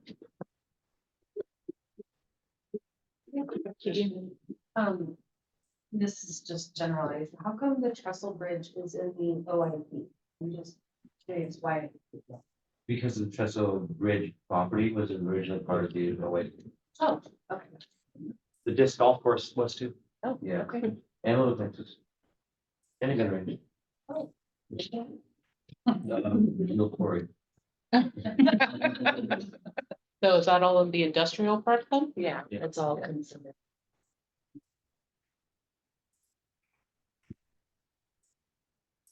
Of my house.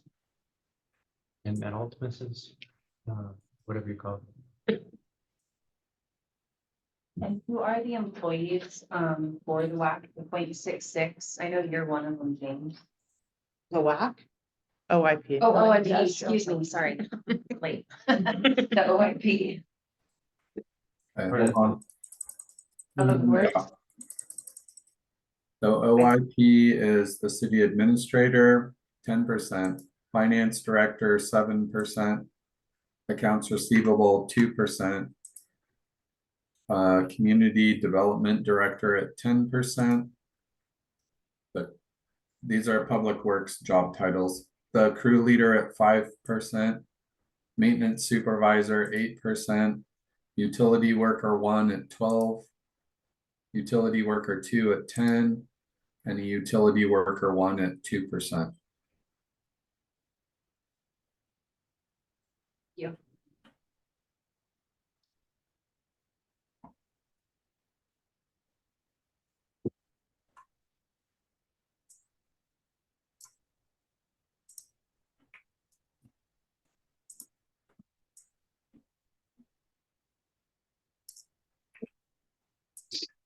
Page 30.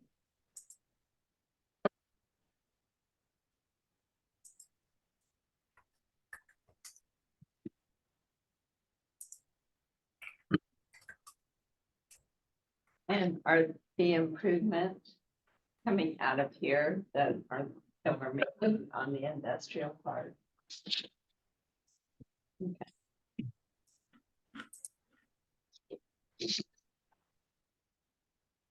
The grant expenditure line, is that where that's supposed to be?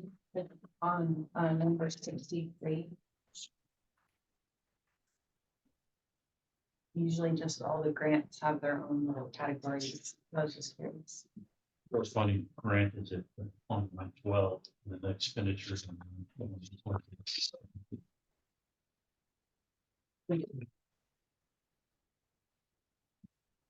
Linda? The marketing seems a little bit light, because we're trying to recruit and sell properties. And maybe sign it or something like that, but maybe that's, maybe I'm out of order and overthinking it and just talk directly to James and make those. It doesn't need to change in the.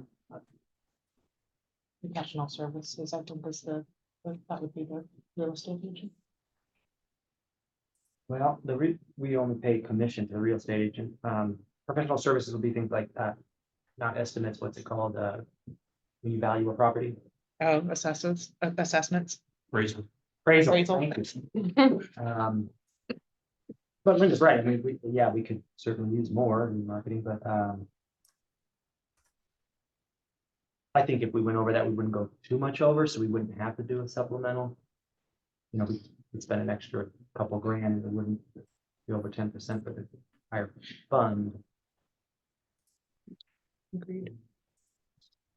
But point taken, for sure. Also attach some of the OIT advertisements and marketing with other things like the Travel Oregon and things like that. So those might not be That's shown. true, yeah, we paid for that out of CRT. Mhm. So that might be part of the money that comes out for that.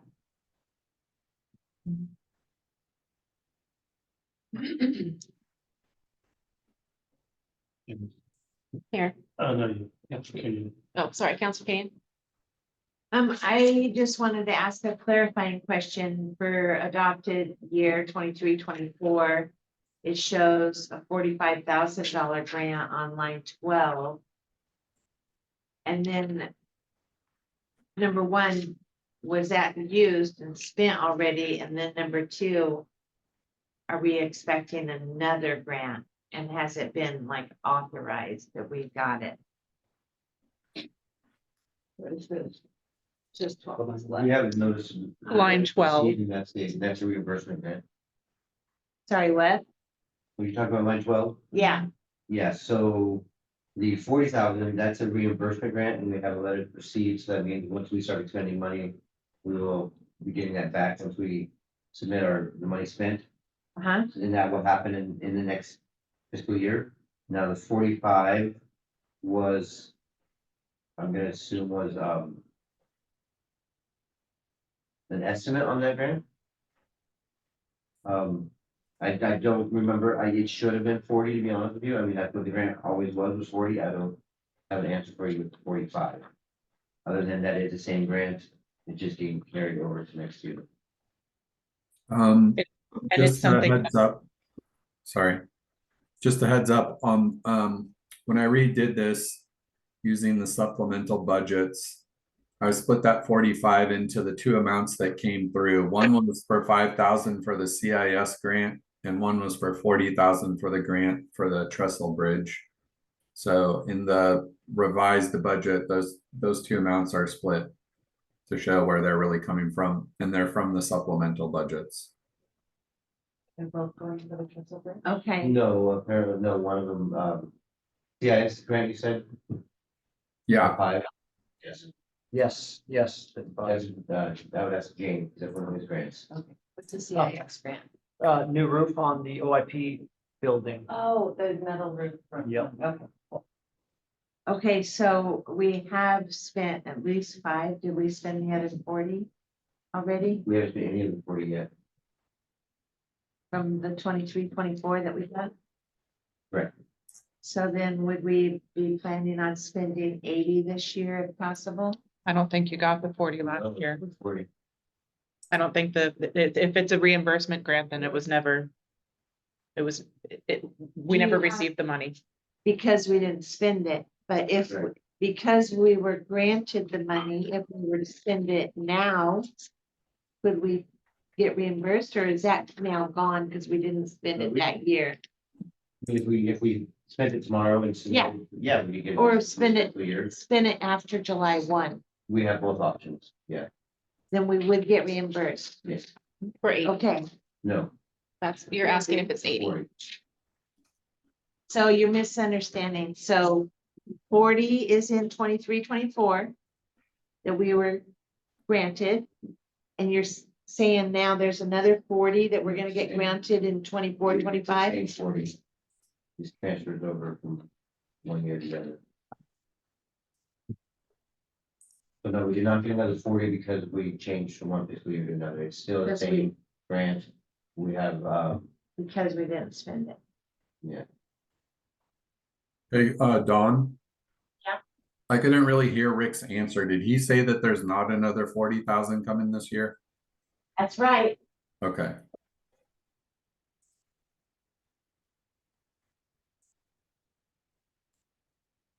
So Eric, if it was not expended last year, does it roll into the beginning balance or does it stay in that line?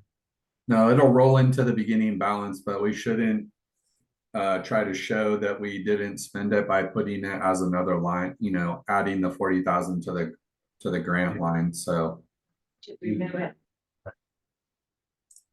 we need to we need to take the 40,000 out if we're not getting a second 40,000.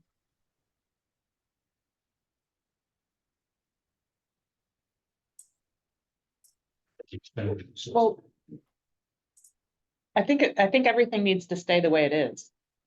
Right? I think the resource needs to go away, but the expenditure stays if you think you're going to spend it. Well, But we didn't get the resource in 23-24. right. So we need to keep it. But we can't change. We're not changing anything in the 23-24. We can't, that was adopted. But when that becomes the actual numbers in the middle column, it will be a 0, not a 40. because we will not have received it in the current fiscal year. But we need to include it in next year's budget because we expect to spend it and being reimbursed. Okay. Both spending and receiving will happen next year. Again, it points back to the problem about not doing a late year supplemental to fix all that stuff, but. Yeah.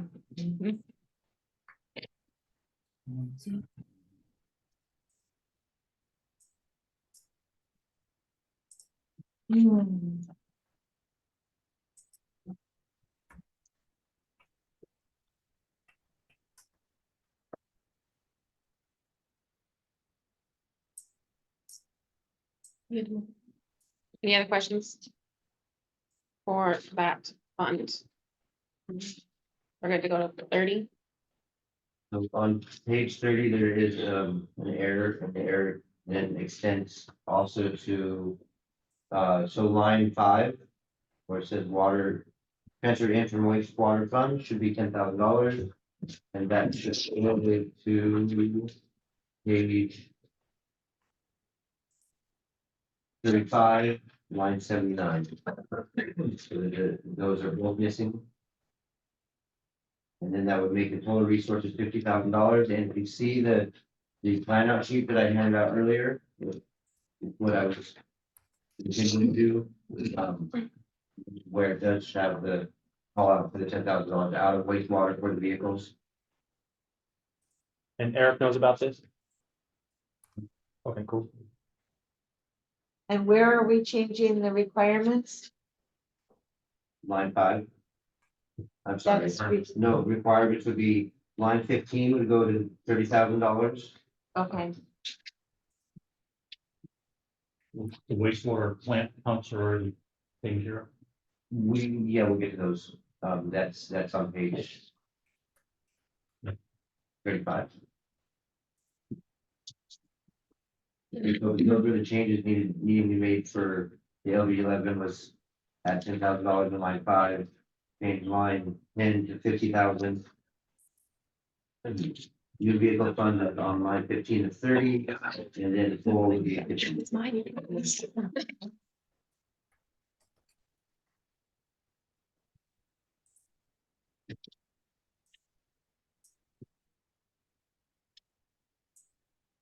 Yeah. And Eric, I think we already told you this, but the resolution number to create this fund is going to be 16-2024, and that's 16-2024. Thank you.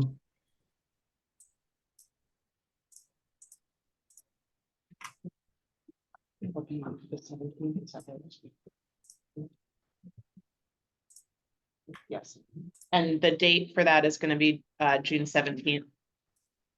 But that may, well, that'll probably. be No, passage we'll date. That'll- put it in there and then we can change it if we need to. That way it's not X's.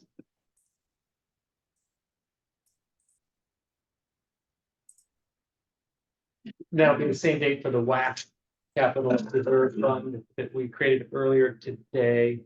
Okay. Also go to council on Monday, June 17th. Yes.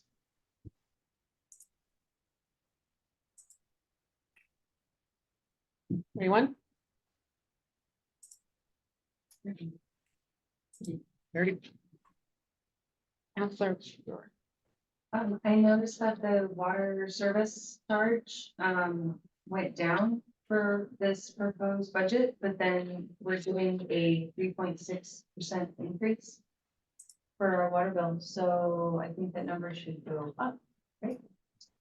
I can take that one if you want. Eric, we worked on projecting that, and that was the number that we came to. With the increase? It would, yes, because the numbers for 23-24 were inflated. Yes. And looking at the actual numbers of year to date so far, and then adding the certain percentage that we're missing for the rest of the year, and then adding that percentage of the increase, this is the number that everybody came up with. Was conservative as well. Counselor Kenyon. And this is one of the funds we're requesting a 0.5 employee And then even have with requesting 0.5 employee, that will leave us 141,739 in the black. With unappropriated amount, ending fund balance of 968,636. So without the money that's already there, the beginning fund balance, we still make 141,739 in that year. And these are the results of like Chief Martin had mentioned earlier. Previous years, administrative overhead was inflated. This buildup of this is a result of non-inflated overhead balance. Measures. So why was our water raised? Because it was being used to fund other departments. Maybe this most recent increase. Oh, no, that's a yearly, that happens every year, it's an ordinance, it's a cost of living increase. In order for it to not happen, would require another ordinance to stop it. But nonetheless, we do have aging infrastructure that we need to take care of. Right. Have my pipes break twice. But you didn't fix them. But they're your pipes. Your pipes. Not our pipes. But I got the insurance. Any questions on? We funnel more of this money, this unappropriated ending balance into the reserve fund, so we can do CIP. We most certainly could. It was just left there because of, like the first one, the ordinance was just found, so I was a little gray on that one. But I was under the impression, and I had a desire for an LD 11 to identify what the money was going for, which I was kind of surprised that the other LD 11 had no identification of the funds. Right. So that was my hesitation, but we absolutely could. Yeah, just, we could say refer to the capital improvement plan. Right. That would be the justification. We need a motion. No.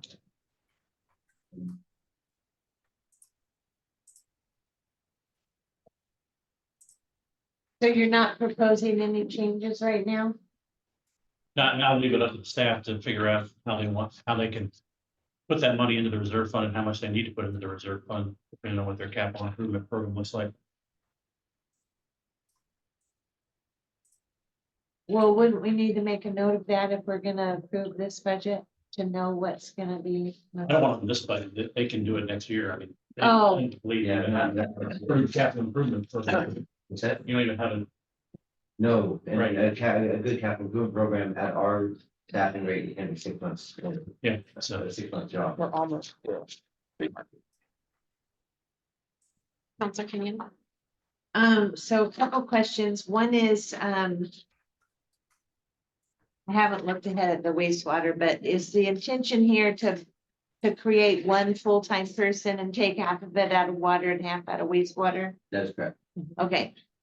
So then with that and the other half-time position that just got improved, that makes over 1.0 FTE increase. And the total FTE increases in this whole entire book is only 0.88. And I added them up across the whole entire. That'd be. I'm going to defer that question to Eric for the detailed personnel. Let's see, what did you get for a total FTE, Don? Grand total proposed for this 24-25 budget, I got 22.43. Okay, just a sec, I'm looking at the LB one. You got 22.43. Yeah. Yeah, I've got 22.4 rounded as well on the LB one. And for the And I- approved budget last year, I had 21.6. I had 21.55. And so it totaled a 0.88 difference.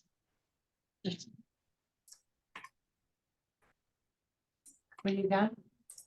It's that's the rounding for the LB one, the numbers are rounded, so I think 0.88 is exactly what was rounded off. possibly, or 0.8. So it's 0.03 and what was the other one? 0.05 to 0.45, wondering. I'm not even gonna say anything right now. The other one was 21 point, I had 21.55 and he had 21.50, so it was a 0.5 difference. So that's 0.05. 0.08 difference. That's probably statistically insignificant, right? You would think, but you're saying you found a 0.88 difference? Or 0.08 difference? 0.88. I got that same number. And it should be 1.5. If you're adding a full-time here and a part-time here, that's 1.5 people.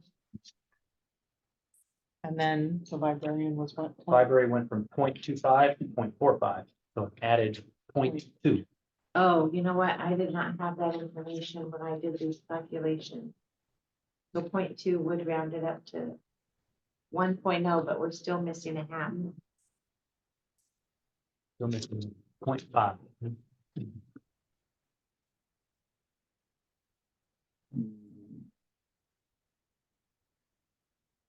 I'll have to get back to you on the FTE stuff. Okay.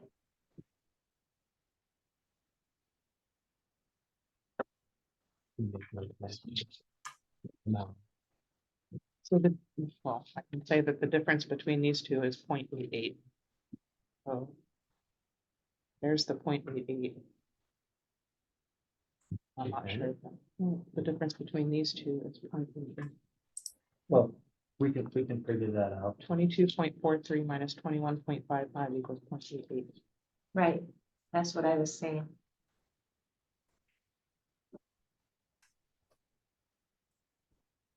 But we are increasing this budget by 1.5.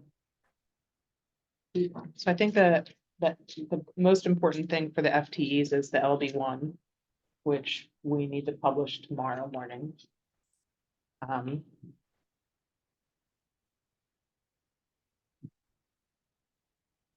Yeah, the tough part will be trying to figure out if the 24 budget FTEs are accurate. True. I can review my work again on the personnel sheet. But I don't remember seeing a personnel sheet for 24 that had everyone listed out. Melody, do you think you could look for that? I can, yeah. I See if highly you doubt find anything. I very much doubt that there is I one. highly doubt there would be one, and if it was, it would be by each department, not some generalized form. And it was probably carried over from the prior year. They were in the departments and they were on those separate pages where they rolled it all up. Those, We'd have to look at each. these. Does anyone have last year's budget anywhere? Right here. Can I have one? Yeah, but also write on. Okay, I'll write it. If he's writing in pencil though. Pencil plus. That's the clean master copy. Oh. Well, I poked my finger and blood on my stuff. That's fine, blood's fine. Oh, blood's fine. Read the numbers. Just no pen. Purple pens. Is this something that you want to look at while we move on to? Yeah, I won't be able to get an answer quickly, so don't wait for me, please. I can give an email answer or something. What's next? Oh, they run the questions in one. This would be. Oh, you're right. Hearing none. 30. Oh, where are we going? Water. 33. That's part of. Oh, wait, so we're at 30. Wastewater? It's just still part Oh, of it. it's still part of just backwards, 31 backwards. So So there's the is first that one. upfront? So 34 is actually 33. We just need to change the numbers. Because this goes 32 goes to ends at Water- 69, and then water 33 trucking. starts at Wait, 70. are these all messed up? 32 and 33 should be on one page, but they're Yeah. separated for some reason. Yeah, this goes to. So the unappropriated ending fund balance is what? Yes, Wait, we just finished water. go through the water. That goes here. For all the from water. is Line what? 69 into line 70.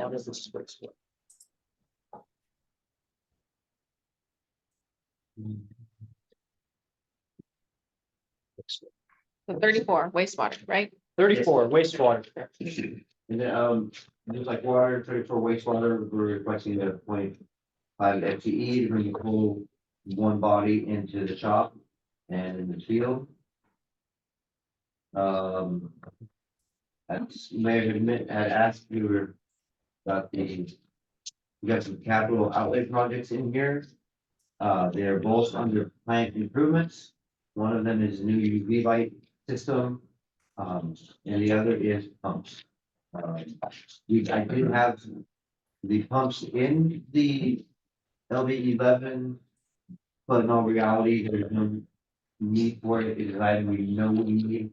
We don't have one on the shelf, and if we don't have one of these pumps decided to just give out, we have a wastewater treatment plant that can't pump. So nonetheless, I don't feel the CIP is needed to identify that need. Same with the UV lights. We want to replace our UV lights.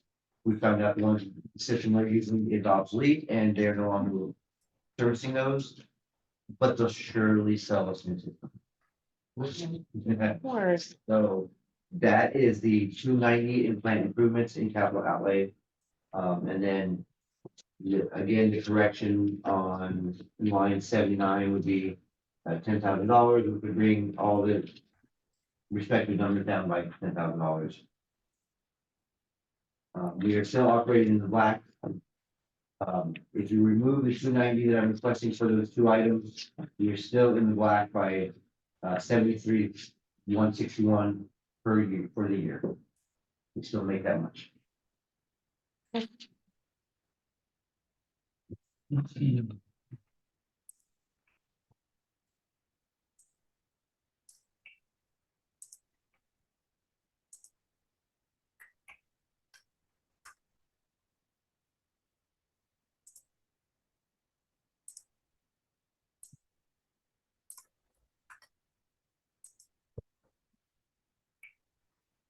Question? Last page, 35, stormwater, or 36, sorry. 36. 36 stormwater. I wish I could say that stormwater was operating in the black without requesting the increase, but unfortunately that is not the case. If you look at the proposed stormwater service fees, that had increased from 307 to a proposed 650. I know that that's a large increase, but nonetheless, we are just not immune to inflation. We're not immune to other outlying costs. But by doing this, we do operate in the black and we are not dipping into our reserves. Or our beginning fund balance. This would be a $6.50 increase or the total cost. Total cost is 650, sorry. That should be- Versus 3 something. It is right now 307. And I'm requesting it to 650, which would be a resolution alteration to the CPI. So the CPI called out, right now it's called out to be increased at the CPI, this would be a little bit different. CPI the following year. Right now, there's no CPI increase, the stormwater rates. There is, but we're still asking for 250. So if you want to know what that CPI increase is, I could. Natural. So but yeah, it's just above and beyond the Okay. CPI. There was a point to on this. Again, this is one of the items in the capital improvement plan will be much appreciated for spending of the unappropriated income dollars. Once we did $5, instead of $6.50, and that would bring that down, would you still be operating in the black, like $5? No. And I would be asking for, I'd be asking for another increase next year. So it went from 51,664 to 124. Right. With- Currently we're paying 307. Yeah, I'm, that's because I'm asking for an increase on that one. People are gonna get a 3.6% increase on their water bill and a double fee for stormwater. That's correct. That is correct.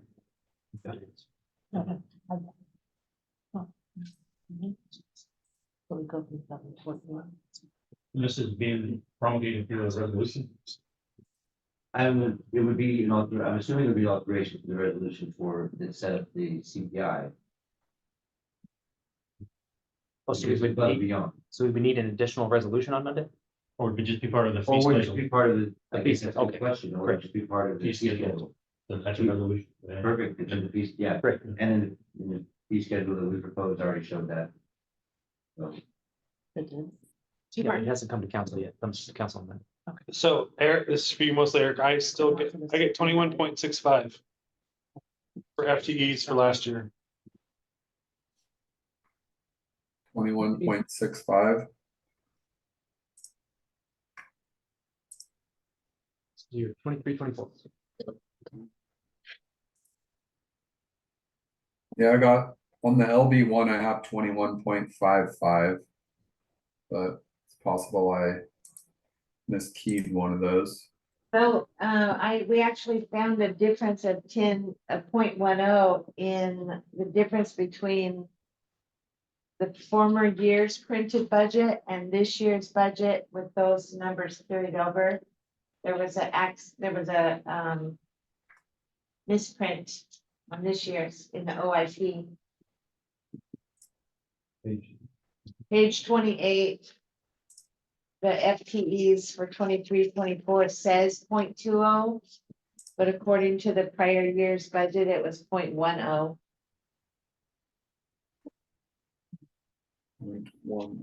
Okay.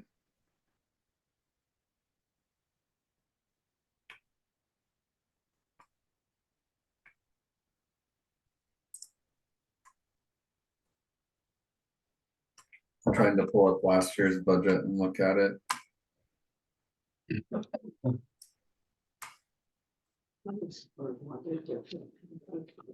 That'd be a question for Rick.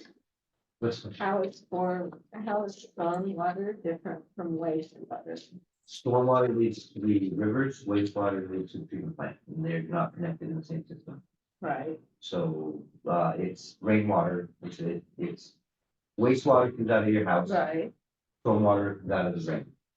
So, And then we have systems that funnel it and move it to the, like the drain like curb on the side of the street.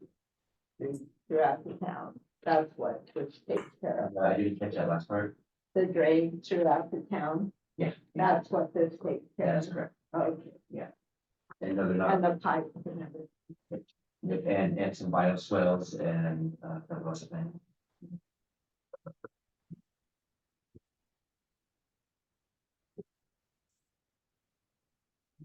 Anything else? Any other questions?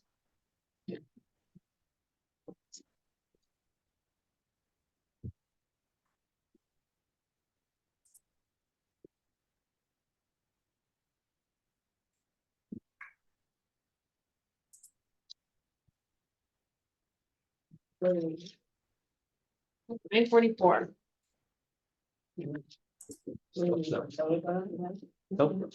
TRT. So what should we do now? TRT. TRT fund is 23? page 22. RTT is 22. 22 is TRT. Okay, yeah.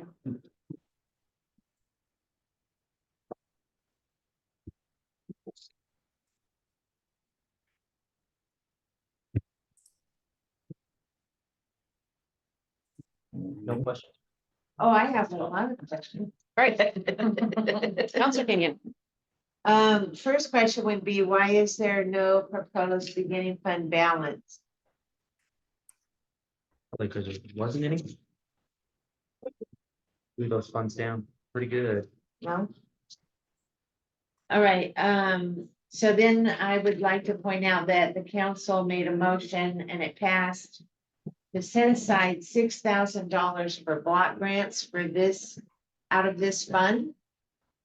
So I would propose that we would reduce the tourism projects by exactly 6,000 and add block grants for 6,000. Are we in the TRT fund? Yeah. Okay.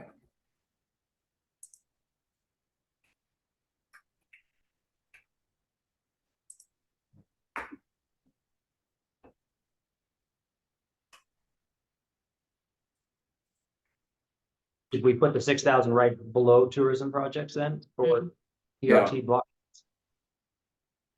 Yeah, I didn't put it in there because I was thinking someone would second, then there'd be discussion. I don't know. Or are we just doing this?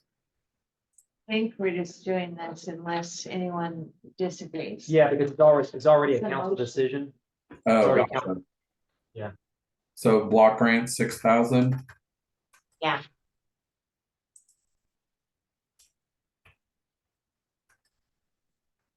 Okay, that's fixed.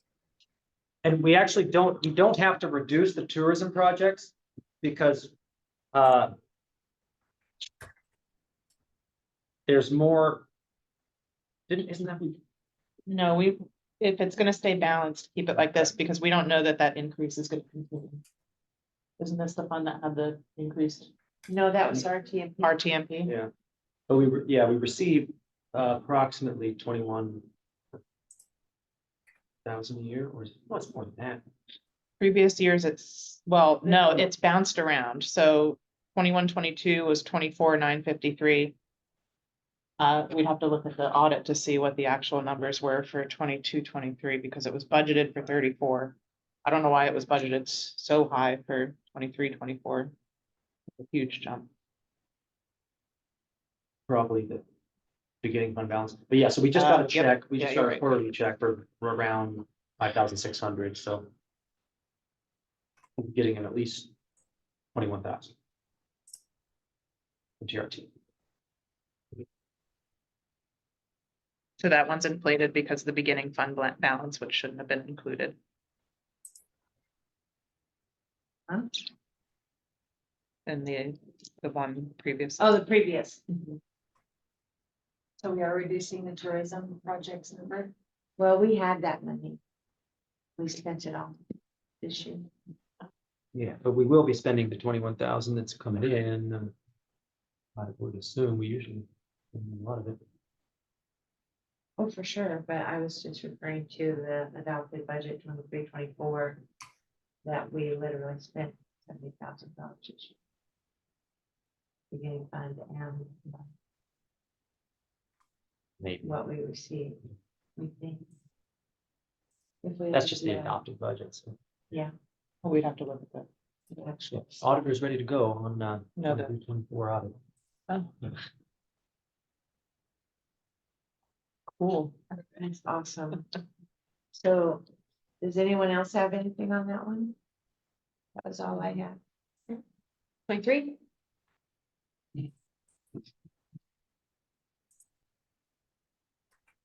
Counselor Kane? So in this fund, line 23, unappropriated ending fund balance of $23,000, I don't think that is a good place to put that money. I think it should go on line 10 for tourism projects.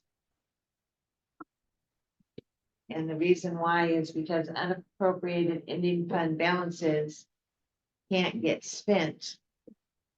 They have to be held over to the next year.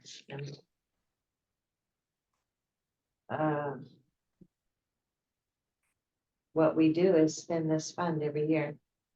However, we did agree to put $10,000 aside, but I would recommend doing that on like a contingency or reserve for future line versus unappropriated.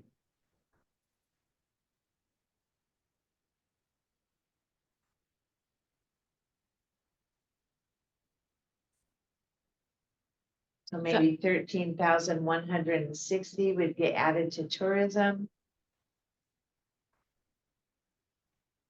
And 10,000 would be contingency. That's my proposal. Is that a motion? Sure.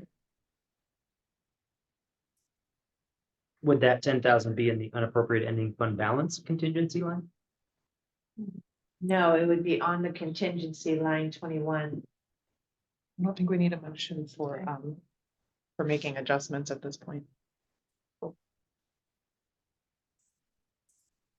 I agree. So contingency at 10,000. That's line 21. And then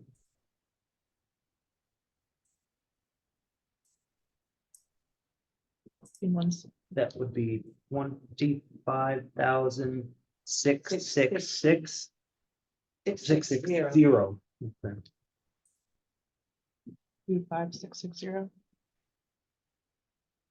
For line 10, tourism project.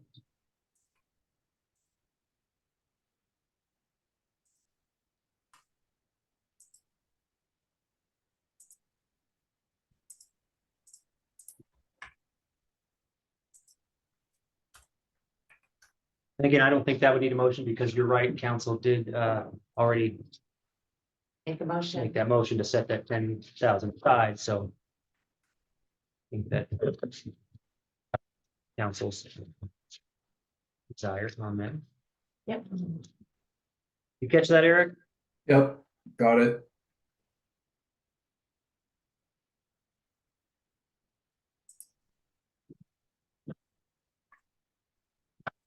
Oh.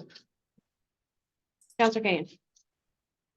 One other thing that I asked you, James, in an email earlier this week was, about well, getting the personnel, back into this budget, either through updating all those individual lines or by adding some kind of a spreadsheet, but I don't know if that's even legal from the sound of things. Yes. Because it's in the charter that the council approves the salaries or the wages of all employees. So we have to actually see what they are. Yes, I passed your concern along and I have not heard an answer back as to what the best idea is to do that. Who'd you pass it to? My team. Eric, Melody, etc. We're just not sure. We do have the spreadsheet for employee wages. For the breakdown, it's really complicated and like I couldn't even print it out. It's. Yeah, I was actually thinking of if something like this would be legal. This is something that we got for current year. Like, couldn't we just say? Redact the name. Oh, yeah, because they're by name, not by Sure. position. Does the council by passing the employee handbook with the pay tables in the back bound the salaries and in a sense approving where you place them? But their salaries aren't, they cannot exceed. I don't know if I would. The city council approve all the salaries or some of it union? based? No, they approved the employee handbook in the annex and in the exhibits are pay schedules for exempt and non-exempt. Well, the CBAs, we also. Yeah, but passed how do CBAs. we know as a council that what we're paying people actually matches that? If we don't see it in our budget as how it's been budgeted. You know what the top end is, and you have a city administrator that has oversight, carries out your policies.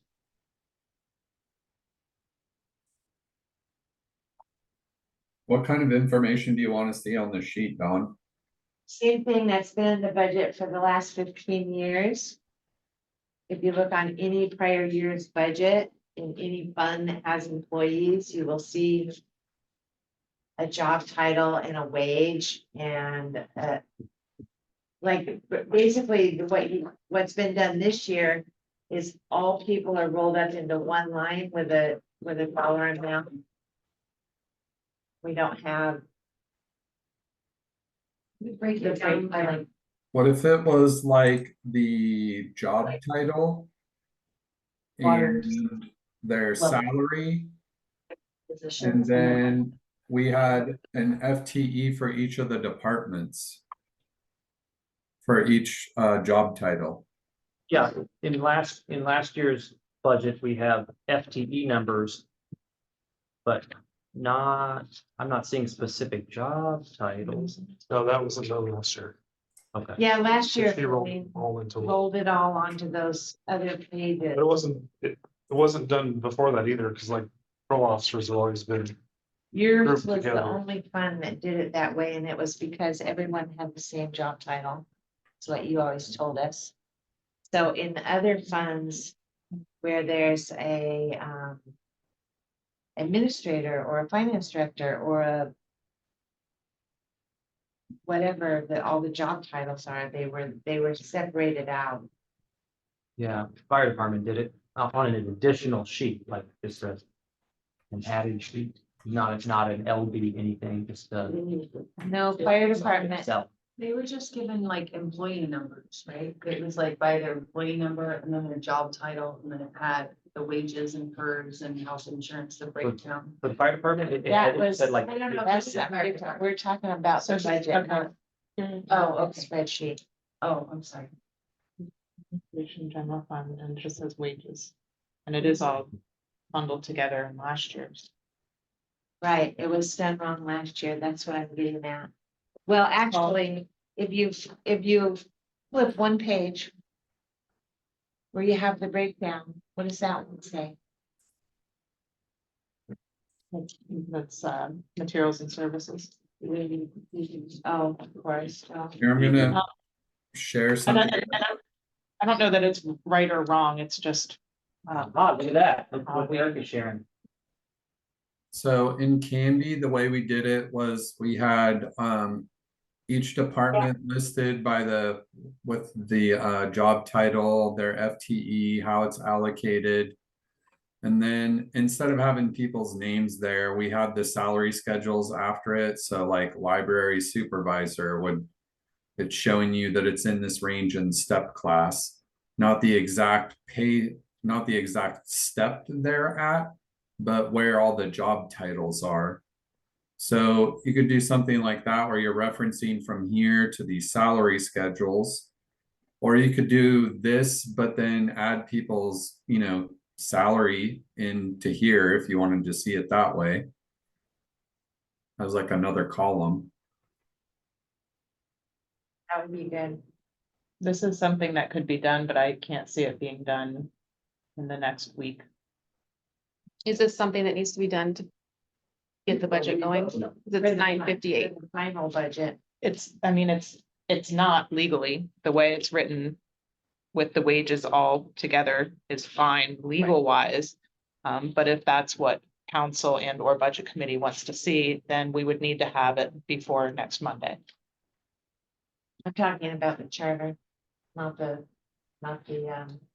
state budget law. Whatever, we can violate the charter, we've done it. I don't think it's a direct violation. Yeah. The charter It says doesn't council matter. controls the wages and salaries or whatever. But that's set by policy. Yeah, but it's in the charter, but the charter doesn't say it has to be listed in the budget. And like I said, I think this would be.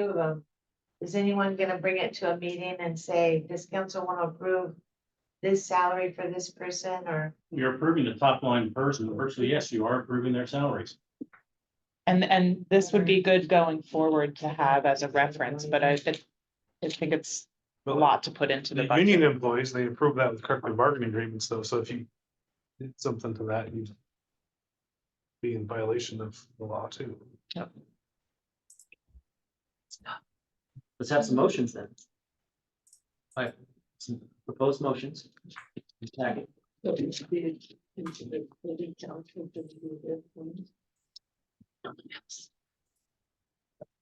we could have done. We just could have done by law. There's no way I can do it. I move we recommend to city council, they adopt a resolution declaring the city's election to receive state shared revenues. Oh, wait. Is that? That's what we've done for the last couple of years. There's a motion on the table. And it's in the And agenda. it's seconded. It's- Oh, it's the agenda, council. I seconded. Discussion? Not this one, Kelly? Yeah. Yeah, Thank you. It's like number 8. Any discussion? This is, we are approving to receive the 23-24, right? The motion was, I believe, Agenda item number 8. I started on the back, so I'm sorry. I just threw out a motion. It's real tired. It's just electing the chief state chair, and that's it. Good. No discussion. Jackie, can you call for a vote, please? Yep. Mayor Cutchin, Yes. Counselor Coker, Aye. Linda Kammerer. Aye. Kristen Henderson, Yes. Lisa Samuelson, Yes. Counselor Bjarnson,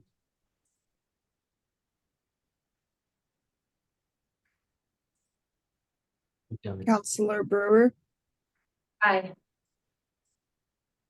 Brenna Chrisman, Aye.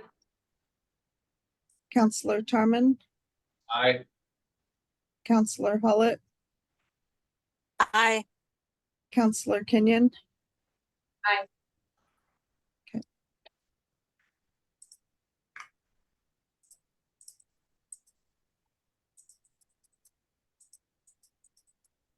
another motion. Oh, we need some motions. That passed.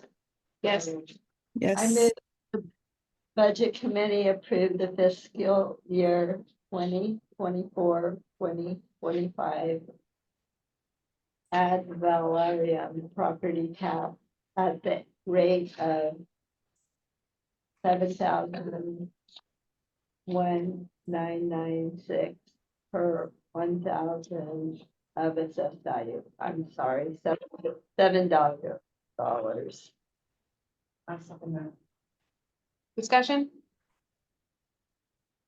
Just to clarify, it's not going up, right? It's the same. It's the same. Permanent rate. as last year. Same. No discussion. Jackie, can you call for a vote, please? yes. Mayor Cutchin, Yes. Counselor Coker, Aye. Linda Kammerer. Aye. Kristen Henderson, Yes.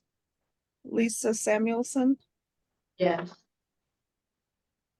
Counselor Bjarnson,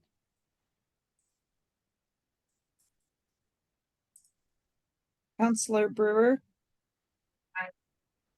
Brenna Chrisman, Aye. Counselor Tarman, Aye. Counselor Hollett, Aye. Counselor Kenyon. Aye.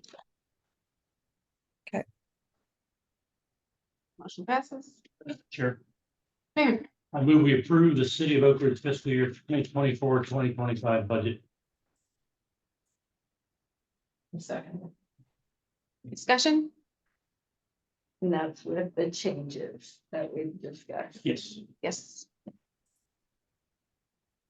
Who seconded that? Linda? Okay, thank you.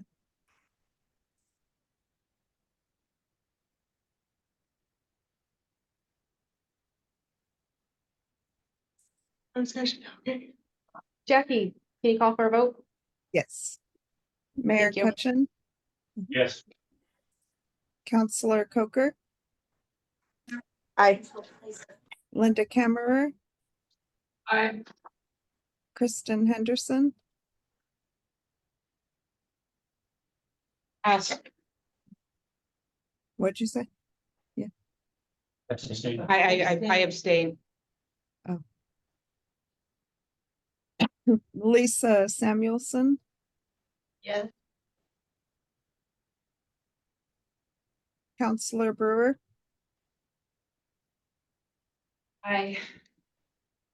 Brenna Chrisman. Aye. Counselor Tarman, Aye. Counselor Hollett, Aye. Counselor Kenyon? Aye.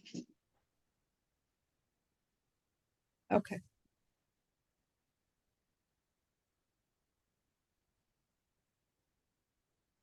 Motion passes. I believe we can adjourn. Technically have to ask if there's a motion to adjourn. Just in case someone else had another motion for something else. Any other motion? Motion adjourned. Meeting adjourned, 10:06. Actually, who wants another ice cream ball? You know, you want more snickerdoodle brownies. They are in the